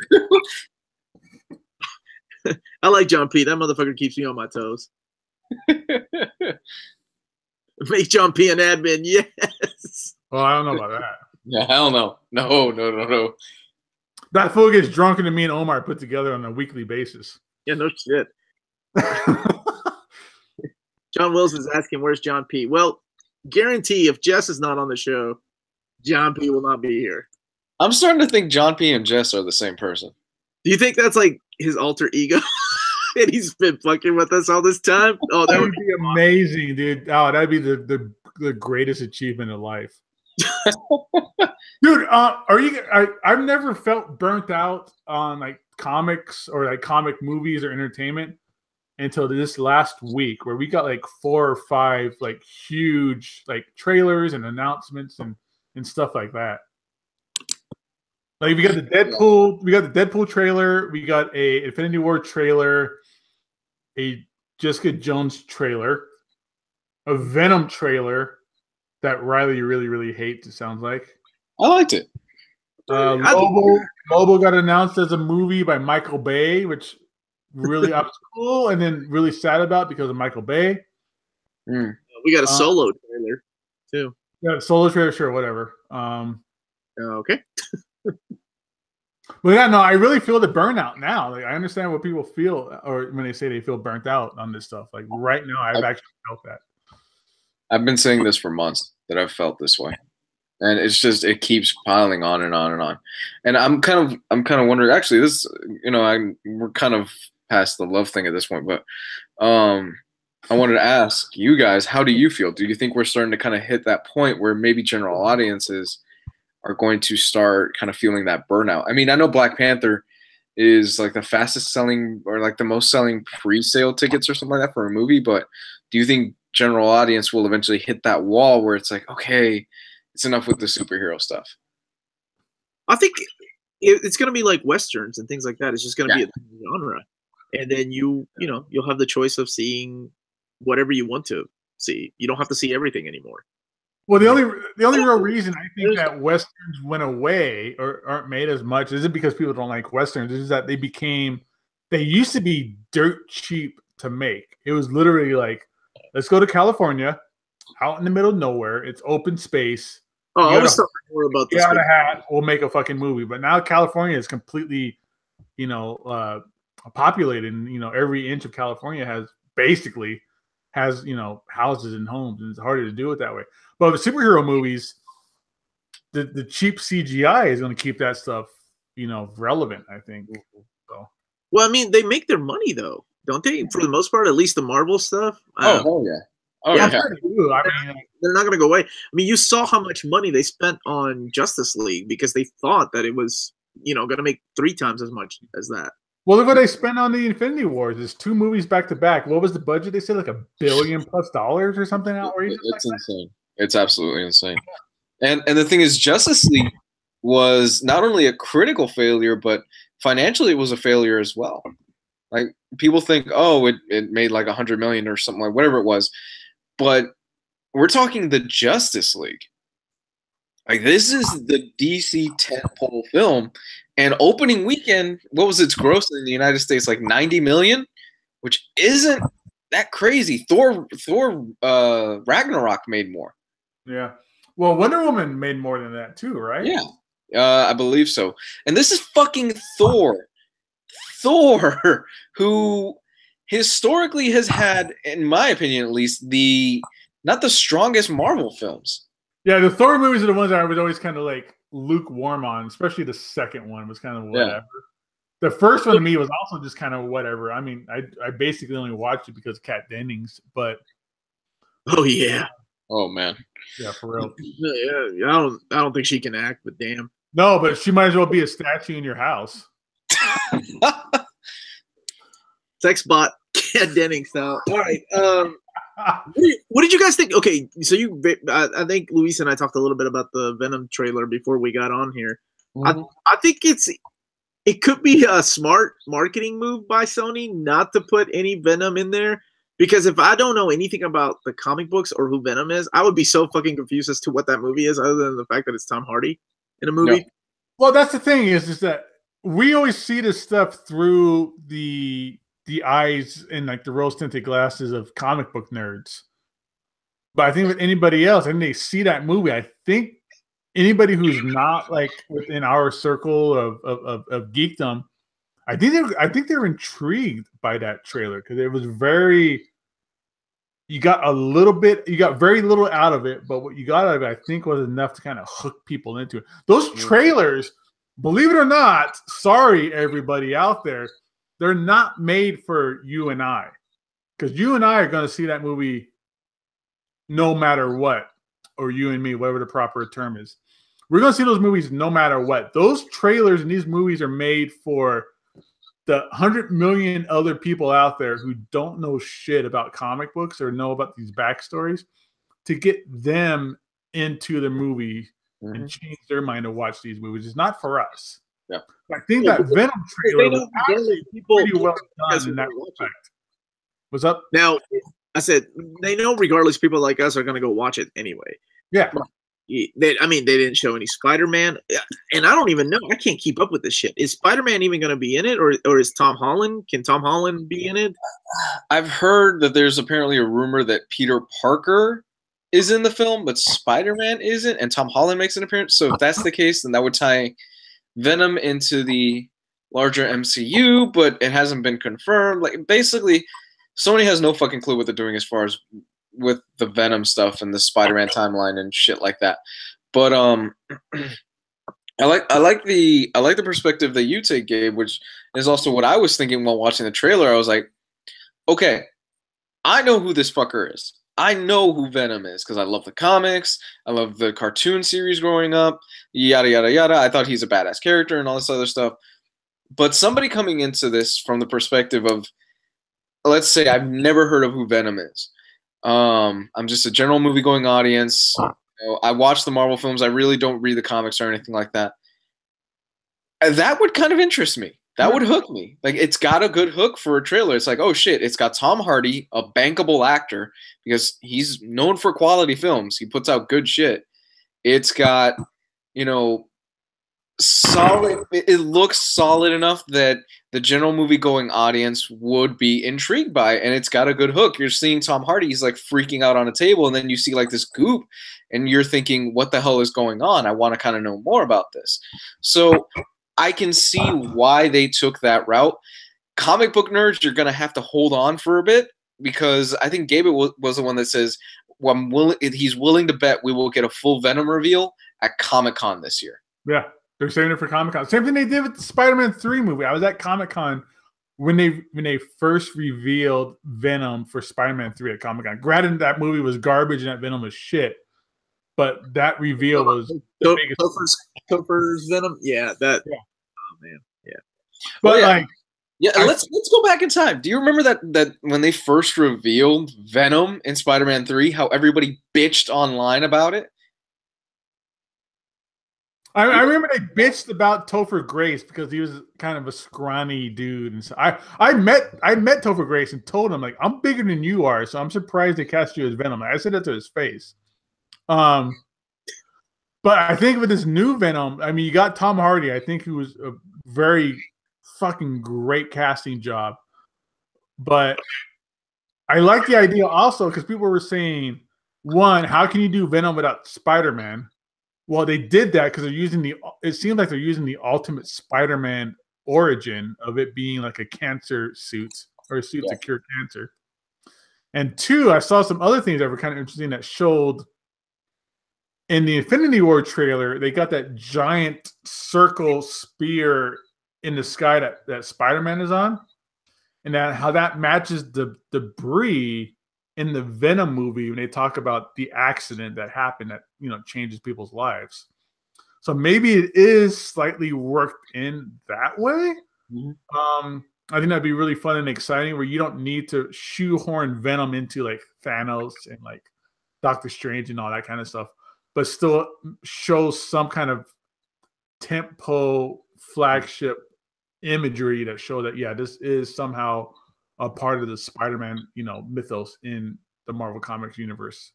I would lose my shit if in Infinity War you see Venom fight Thanos halfway through it. That'd be sweet, but it's not gonna happen. Thanos would just like snort up that fucking symbiote and just cough it out. Oh yeah, absolutely. But I think I'm excited for it. What's got me a bit nervous is the fact that it's getting dropped in October. And that's really soon. They only started filming this movie. I think it started back in November, December, in that ballpark, and they're already almost done. Well, they just said it. Yeah, they just finished filming. Like what? I think like a couple of weeks ago they set out saying that they were 1 or 2 weeks ago or something like that. Yeah, but I think there's probably more of a ground-based storyline. Like the most CGI or whatever, like special effects behind the scene post-production stuff is probably just the Venom suit itself. And Carnage. There is Carnage. Yeah, despite not, and Carnage too, or whatever. There's probably not that much to it. Maybe we got the Deadpool 2 trailer as well. That has a lot of like rumors behind that about Shatterstar and GW Brig and stuff as well. Yeah, Shatterstar. Hey guys, on that note about Shatterstar, I gotta get going because I'm gonna be going this weekend and traveling all next week. So I'm gonna go spend time with my lady. So all right, you guys. I think we're on anyways, dude. I think you guys keep talking about the trailers and stuff, and everybody, thank you for joining us. I'm out of here for right now. All right, Omar. Hey, man, tell Melanie hi for us and thank her for being on. She had fun. Y'all be good. All right, cool. You said y'all. He's from Kentucky. What were we talking about? Oh, right. The Deadpool 2 trailer. Did you notice they were wearing the X-Force suit? What do you mean, like the gray suits? Yeah. No, I didn't notice that at all. Yeah, dude. There's a scene where like the back of the carrier is open and you see them standing there, and they're all wearing X-Force suits. That'd be badass because those gray suits are the best. I love it. Yeah, Deadpool isn't wearing his Uncanny X-Force gray suit, which I really love, but he is wearing his X-Force suit where there's red and the black is where it's supposed to be. But they are X-Force suits, so I'm wondering if they're going to be incorporating X-Force into this movie. Well, yeah, because that was always supposed to be like the X-Force movie was announced a while ago, so I'm guessing this is the lead up to that. Maybe X-Force is Deadpool 3. I don't know if X-Force is going to be a separate movie line or not, but yeah. I'm excited, man. This is some cool shit going on, you know, especially if you're a back issue collector and stuff. So. Oh yeah, how many guys are you going to get that are going to be coming in and going, "Hey, where's the first issue of Venom?" Oh, we got a 9.6 signed by Tom McFarlane at the store. We got a raw probably like a good 8.5 at the store. How much is that going for right now? That's going to shoot up in price in the next few days. I mean, we're asking 4 for it, but we're pretty, you know, we're all about negotiating and stuff like that. So it's always, you know, our best offer. You think it'll be kind of jumping back to Venom a little bit? Do you think it's going to be R-rated? Low budget R-rated. I would love them to go low budget R-rated and get creative with it. Great. I mean, the same way you said, like, yeah, it would be fun if it was R-rated, but I mean, it's coming out in October, so it could be even a horror film. Yeah, I was going to say, yeah, that'd be a great time for a horror movie. They really made it where it's just like Venom with his teeth, just like decimating people and like slashing them up. I think it would be excellent way to just show him as being like a monster. Yeah, because he's a demon, like, you know, like they said in the in the trailer, like, you know, there's these inner demons, you know, he's doing. I think that'd be excellent too. Yeah, because he saves people, but he's also a fucking villain. He's not that great of a guy.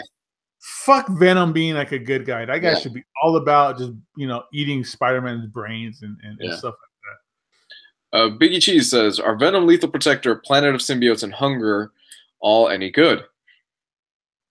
Lethal Protector is great. I've never read the other ones. I love Lethal Protector though. What's Lethal Protector? That's the one where it's Venom trying to be a good guy, but then at the same time, it's almost like a Hulk situation where he's trying to be good, but the government is like, "Oh, he's evil, and we got to capture him." And they capture the symbiote and they try to split it up into different symbiotes. Oh, okay. Symbiotes for like military needs and as like a weapon and a tool and stuff like that. And is that where we start getting like the different offspring of yeah, that went into like the separation anxiety stuff and things like that. So if they do Carnage, dude, that'd be great. I would love to see Carnage. Well, the rumor is Woody Harrelson is Carnage. Woody Harrelson, really? Woody Harrelson's in Venom. All right, man. We'll see what happens. Hey, Woody Harrelson's a fucking great actor. No, he was great in the last Planet of the Apes movie. Yeah, he's the whole thing about like his kid being like, you know, getting the disease and having to do what he had to do to stop it and stuff like that. That's rough, you know. But he stole every scene he was in, I think. Yeah. If Moon Knight ever gets a Netflix adaptation, could it be revolutionary to the superhero TV genre? I think it'd be pretty badass if they do Warren Ellis's Moon Knight. Yeah, I don't know if it'll be revolutionary. I don't know what revolutionary elements they can do with Moon Knight, but I think it'd be really fun and interesting. I think it'd be better than fucking Iron Fist, though. Oh God, do you remember that shit? I remember me and you watching it on your Patreon or whatever it was at one time. God, that shit was terrible. Ugh. It was like 8 episodes of going like, is he really Danny Rand for like 8 episodes? Like, yeah, we know it's Danny Rand. Like, let's get past that and let's move forward.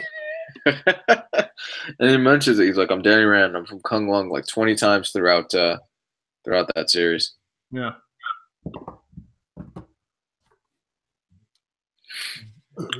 So I guess another 5 minutes. What do you think? Yeah, we can, you know, get out of here. I got another 5 minutes before I gotta go to bed and get ready for tomorrow. It's Friday, thank God. Is it Friday? I don't even know what day it is anymore. Yeah, it's my Friday tomorrow. I'm happy.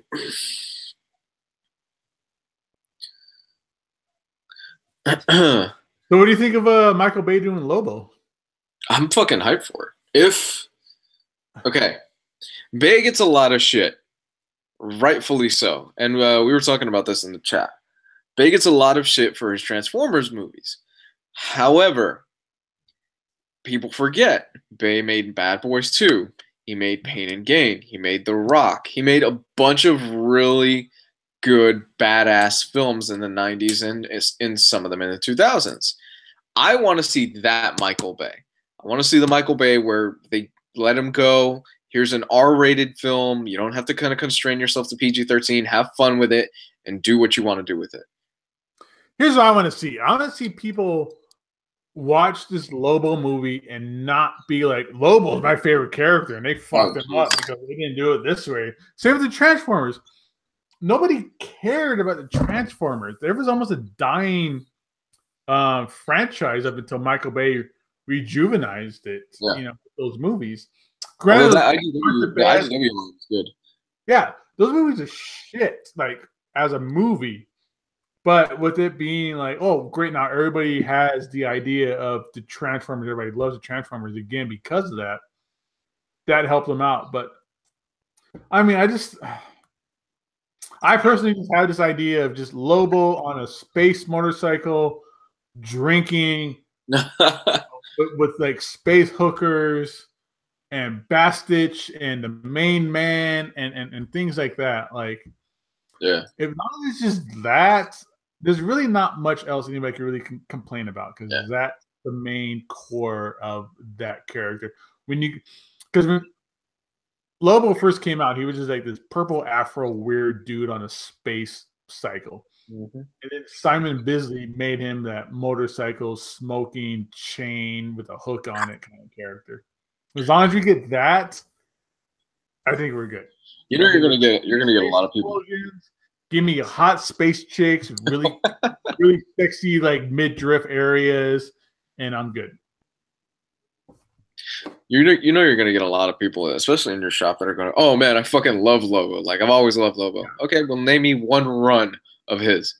Yeah, I mean we have a lot of 9.6 first appearances of Lobo. That I was trying to sell to people. We have it at $125. I was like, hey, $120 or $100, you can have it. Yeah. And nobody cared. But now those same guys are like texting me and hitting me up on Instagram going like, hey, dude, can you hold me a copy of that book? Like, I really want it now, and I'll pay full price for it. And I'm like, yeah, man, it's yours, dude. If you want it, you know, you could have had it for $25 cheaper 2 days ago. God, the fucking speculator market is ridiculous at this point. It's bullshit, honestly. If you are into this hobby and you are just in it for the speculator market, God, I don't get it. They come to my store and let me take your money. I have no problem taking your money and giving you the first appearance of Ghost for $80. I just don't get it, man. Like, okay, you're buying up these books in the hope that they are going to be worth this huge amount someday, or that you're going to basically get this Walking Dead #1 and stuff like that. I mean, realistically, okay, let's say you buy, like Gabe, let's say we buy Lobo #1. Realistically, how much do you think they're going to get from reselling it online? Well, Lobo #1 is shit, but if you get Omega Man #3, yeah. If you get it, like, if it's raw, like 60, like right now you can probably get $60 in like a really nice near mint condition kind of book. Maybe $90 to $100, like in a high grade CGC graded kind of format. Mm-hmm. But outside of that, like, who knows? Because we don't know if this movie is actually going to exist. We don't know if this movie is actually going to take place and be a part of like this like geekdom zeitgeist or anything like that. So if you have it, get rid of it right now. Now is the time to get rid of that. Or not now, give it about a couple of days, but this is the time to start getting ready to get rid of those kinds of books. So, yeah. Yeah. It's like the guys that they snatched up real quick the Walking Dead #1s for like a huge chunk of cash, and they've been holding on to it. And now it's like, well, the show's declining in quality. Not as many people are watching it. And if you didn't sell at the peak, you're not going to get your money back on that. Oh, yeah, dude. Like when Walking Dead came out, I sold all my single issues. Like I made stupid money off those single issues. Yeah. I probably could have made more if I would have waited a couple of years, but still, I mean, it came down to the point where it was just like, if I could sell these 10 issues of Walking Dead, like randomly within like issues, like, 30 to 40, 40 to 50 for, $10 a piece, $100 for about like, 6 to 10 issues, I'll take it because I spent nothing on those books. Dude, let me tell you something. I sold the first appearance of Michonne, the black lady with the sword. Right. This was like right at the height of Walking Dead because I had single issues like you, and I was like, this is it. This is the height of it. I can tell because I'm starting to read like the backlash online. People are starting to get tired of it. I could feel it. I sold that first issue with that first appearance of Michonne for like $1,000 to somebody on Craigslist. No, easy, dude. Yeah. I mean, right now a 9.8 Walking Dead #1 it just sold right now in February for $2,695. So you're looking at $3,000 for that book. But at the height of the series, oh yeah, you would easily be paying almost double that a few years ago. Oh easily, yeah, I can guarantee it. So, people are getting tired of it. So playing the speculator market it's a real fickle bitch. You got to really pay attention to it. You're banking on a lot of different factors. If the movie's successful, things like that. So, I mean, it's your money. Do whatever the fuck you want, and I'm sure Gabe will be more than happy to take it from you. I'll take it. I'll be right back. Give me a sec. I'll be right back. But yeah, I'll take that money for sure. You got to break the seal. Gotta break this seal. I'm a huge NASA geek, and Musk has reignited the space race. I haven't been paying too much attention to the whole Musk thing, but I think it is pretty cool. I think it's pretty cool of what he's doing. He's definitely gotten people more interested in what's going on. Oof. Chris, you're sitting on the whole run of what, Walking Dead? If you are, you might want to sell right now while it's still worth something, because the ratings are going down. If you're planning to sell, if you want to keep them by all means. But the ratings are starting to drop. I think last year the season finale's ratings were the worst it's been since I think season 2, and it just seems like people don't give a damn anymore as much as they used to. You're gonna have your diehard fans out there, but if you are looking to sell, I would get rid of them. Yeah, dude, sell your shit right now. Sell it. Oh, for Walking Dead? Sell it. No, just anything. Like, if you have like these modern age type books, get rid of it and turn it into like a big CGC like Silver Age, Bronze Age book.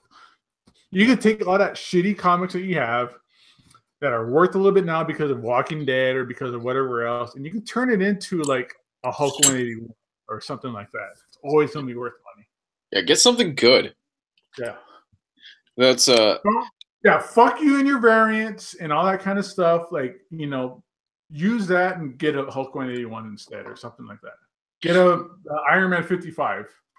And here's the thing about that stuff is you playing the speculator market and hoping this next big #1 or whatever it is that's coming out is gonna like be a big boom and it's gonna be a big hit and you're gonna get so much money out of it. It's not the smart way to go. What you want to do is you want to buy first appearances of characters from the Bronze Age, Silver Age, and Golden Age, because that stuff is classic and it will always be worth something. Buy stuff that's worth money now. That's a first appearance. Exactly. Just buy first appearance in general, because that shit pops up like Lobo. Nobody knew about Lobo being a movie, but now that book's gonna blow up. Yeah. What do we got? Let me take a look and see what that book is at right now. Yeah, look at first appearance of Lobo. How much is that shit right now after today? Didn't the first appearance of Deadpool, which was worth nothing before that movie came, you could find that shit in the bins, and then all of a sudden that movie came out and people were snatching up the first appearance of Deadpool. Yeah.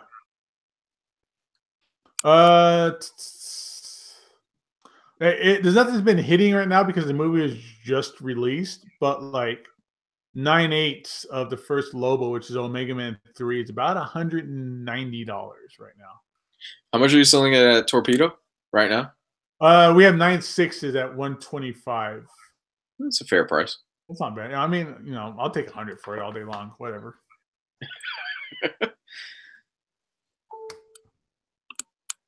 Oh man. Hey, how much did you pay for that first appearance of Hellboy? Shit, what is it? I have it right here. I know I talked the guy down. You said, yeah, I was kind of pissed at you. I was like, oh shit. I remember because you were like, dude, you should have just hooked me up with that, or you should have told me. Yeah, if you had told me, I would have bought that right there on the spot. Yeah. It's priced at 80. I know I probably talked the guy down to like 70 or 65 for it. See, that's something that I could actually kind of see going up in value when the movie comes out and if the movie's a big hit. Yeah, no, it's a nice book too. This is easily like a 9.6. Oh, really? Couple little like spine ticks, like a little bit of color breaking. But yeah, no, it's a 9.6 for sure. What's that going for these days? If I was getting Sam Clockson says, I have the first appearance of the Alpha Centurion. Any chance that will be worth anything? No.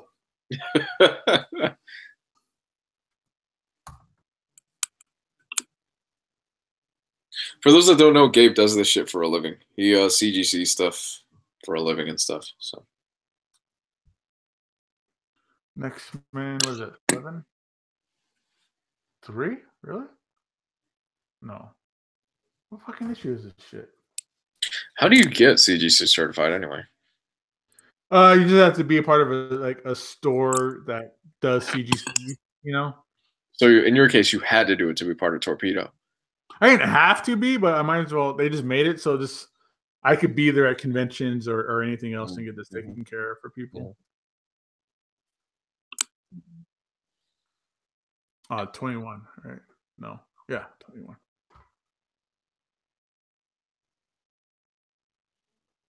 It's like a $150 book for a 9.6. 9.8 is about $325 right now. For the really? Yeah. Wow. So look right there. How much did you pay for it? Like $70. Yeah. So if you were to sell right now, you double. Oh yeah, easily. You would easily double. If you hold out to the movie, you might even be able to triple if you're lucky. Oh yeah, I'll be able to get some good out of that for sure. I'll press it. I can send it and get it pressed. Maybe get a little bit more out of it. Maybe. I doubt I'll get a 9.8, but that'd be great. But yeah, I'm in for it. I know people are probably bored. Like, all these guys are talking about fucking money and comics. Talking about grades and prices and stuff, and you know. But again, at the same time, I mean, we do get a lot of questions about people wanting to spend $200, $300 on an Uncanny X Omnibus. So hey, you got some good shit in this past week, though, man. You showed me some pictures. I was like, you guys got a Hulk 181. You got a whole bunch of great stuff. Dude, we got Hulk 181 is boring to us. We get that all the time. We got a 9.8 first Swamp Thing that we sold for like $1,800 just recently. Wow. Well, I showed you guys yesterday. I sold that first print Harry Potter Sorcerer of the Stone for $3,000 yesterday. Yeah, so if you guys are out there and you've got like your parents in your parents' garage a first print of Harry Potter, you could sell that shit and make good money out of it. Yeah. There's going to be like 2 or 3 nerds that are going to be calling their parents, Mom, look in the garage right now. Man, if I had the series 2 as a kid, if I had known, I would have held on to that shit. Yeah. What do we got? Mike F is asking if the new Mega Man comic is any good. It's good. I like Mega Man. I have a bunch of the issues. I have a bunch of the original hardcovers. Not hardcovers, I'm sorry. The trades from the Archie series. I loved Mega Man. I felt bad that Archie lost the license to it. They lost the license to Mega Man. They lost the license to Sonic. Yeah, that's going to IDW now. Yeah, that's too bad. But yeah, I mean, I'm no IDW will take care of it, but still. That was the longest running, because of all the number 1 resets that Marvel was doing and stuff, and even DC. Sonic was the longest running single, like consecutive issues. It was like 275 or something outrageous like that. Oh, jeez, Sonic the Hedgehog. Yeah. Well, Louis, somebody's asking if you're going to pick up Shadowland, the omnibus. Hell no. No. No way in hell would I spend my money on that. God, that was such a trash event. I said it before, I'll buy it, but I'll wait for it to go like on clearance. If I get that thing for like sub $46, dude, I'm in. I'll get it just to complete the that volume 2 Daredevil run that I love so much. Okay, give it time. Give it time. By this time next year, that'll be one of those books that every year where Marvel does their big clearance sale of like a whole bunch of omnibuses that they have a huge amount of stock in, that's going to be one of the fucking books that's going to be on that list. Well, you know how recently they had that thing that showed that Marvel or somebody was selling like pallets for like, you know, $1.25 a book. Yeah.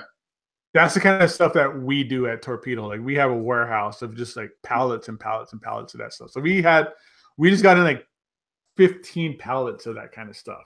You know, it's all the stuff that people were like clamoring over for at Ollie's, like, you know, New 52 hardcovers and like, you know, even recent stuff. Like there's a ton of like Invader Zim hardcover or trade paperbacks and stuff like that in there. So I know we'll probably get that for a good price one day. But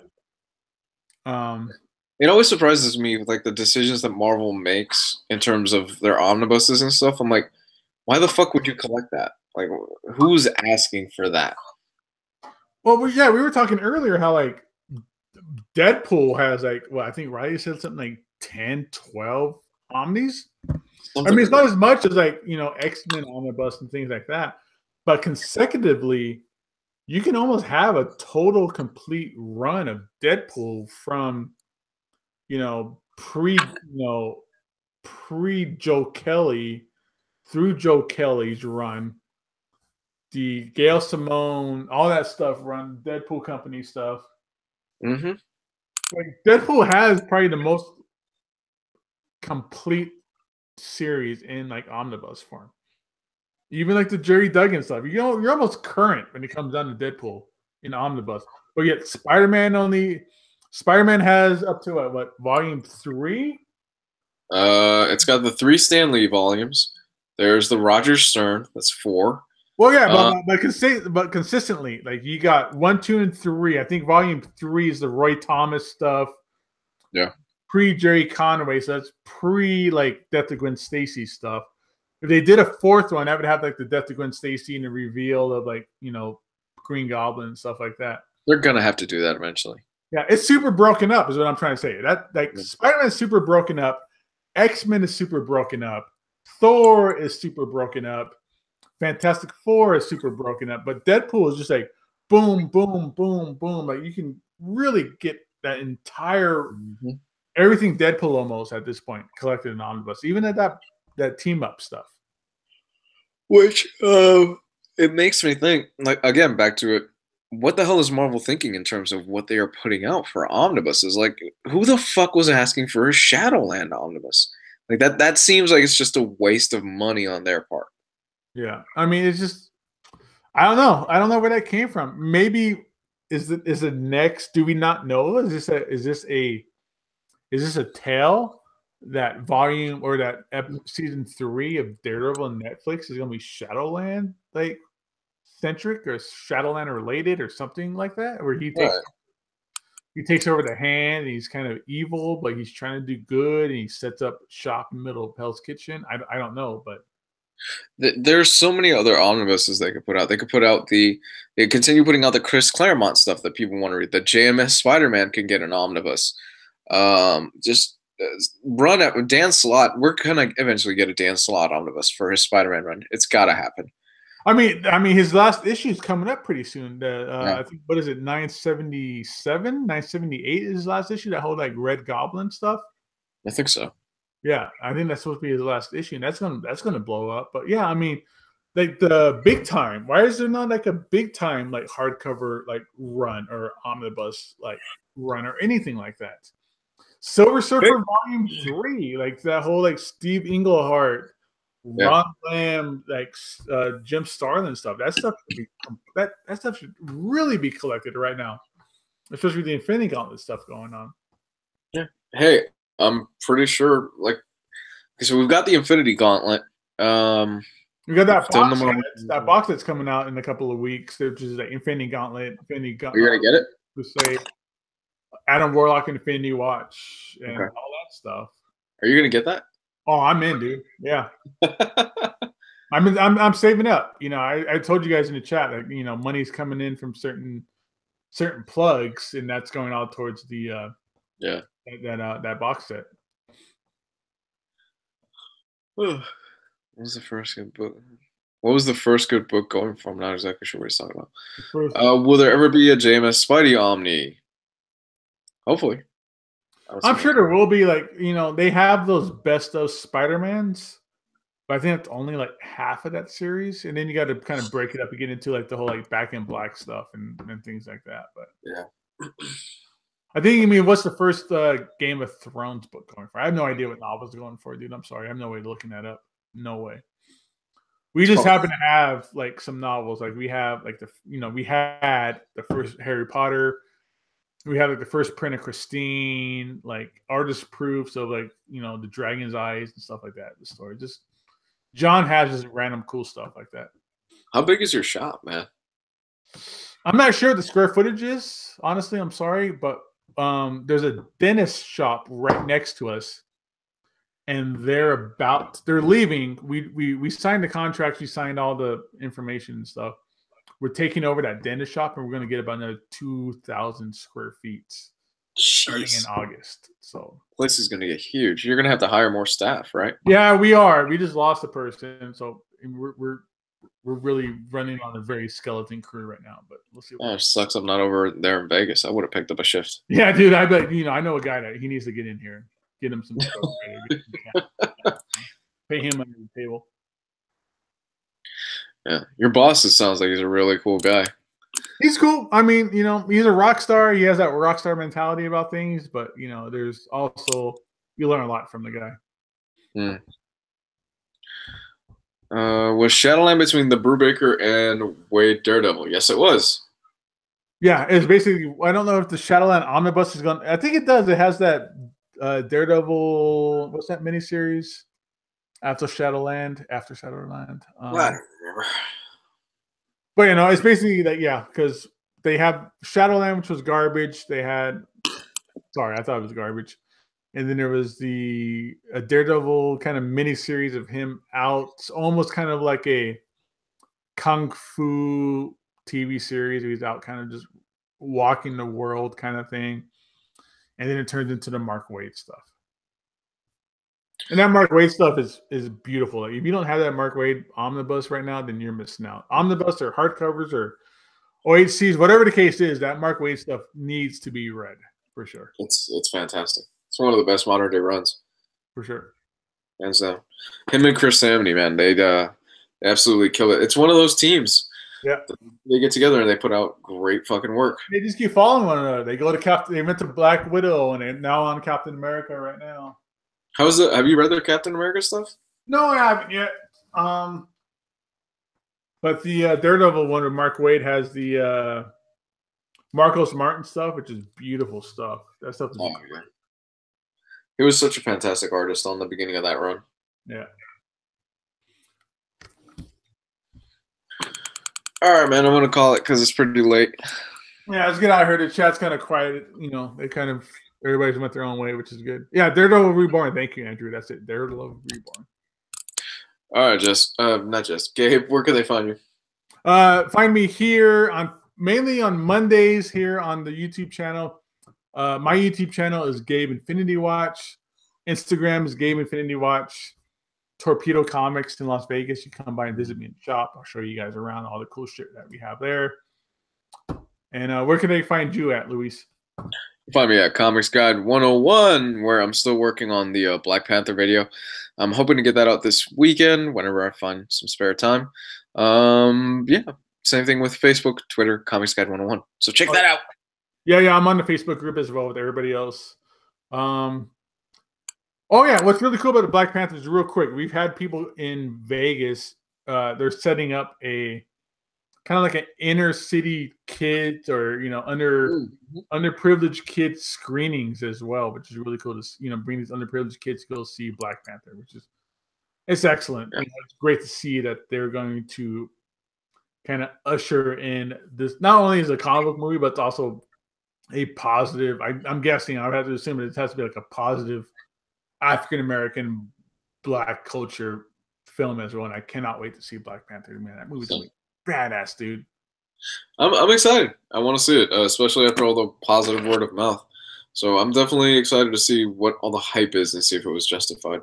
Yeah, and I know that's leading right. It has to be leading right into Infinity War because Infinity War it has like those trailers have like those Wakanda scenes where Thanos' Black Order is just wiping people out because it's very Infinity, that Infinity storyline. It seems to be taking a lot from there. Yeah, I'm willing to actually bet that the huge fight in Infinity War, like the grand, huge fight where everybody's involved in it, is going to take place in Wakanda. It would just make the most sense. I wish it'd be more in space, but we haven't seen any of that yet. But I would like for it to be more in space. Well, I mean, I think I read somewhere that the rumor is that the Guardians of the Galaxy will be leading the fight in space, along with like a few other characters, and Steve and Tony, they'll be leading the fight on the ground. Man, let's do it. I'm in. I'm in for the time travel. I'm in for the possibly King stuff and all that. But I'm in. Oh yeah, they're gonna do time travel. I think it's all but confirmed at this point. Basically, from all the images they're getting from Chris Evans shaving his beard and being in like some of the original like Captain America outfits. Right. So and then you see like they're holding a device in their hand or something like that. Yeah. All right, dude. I'm getting out of here. So all right, bro. Have a good night, everybody. Take care, folks. Peace. Bye.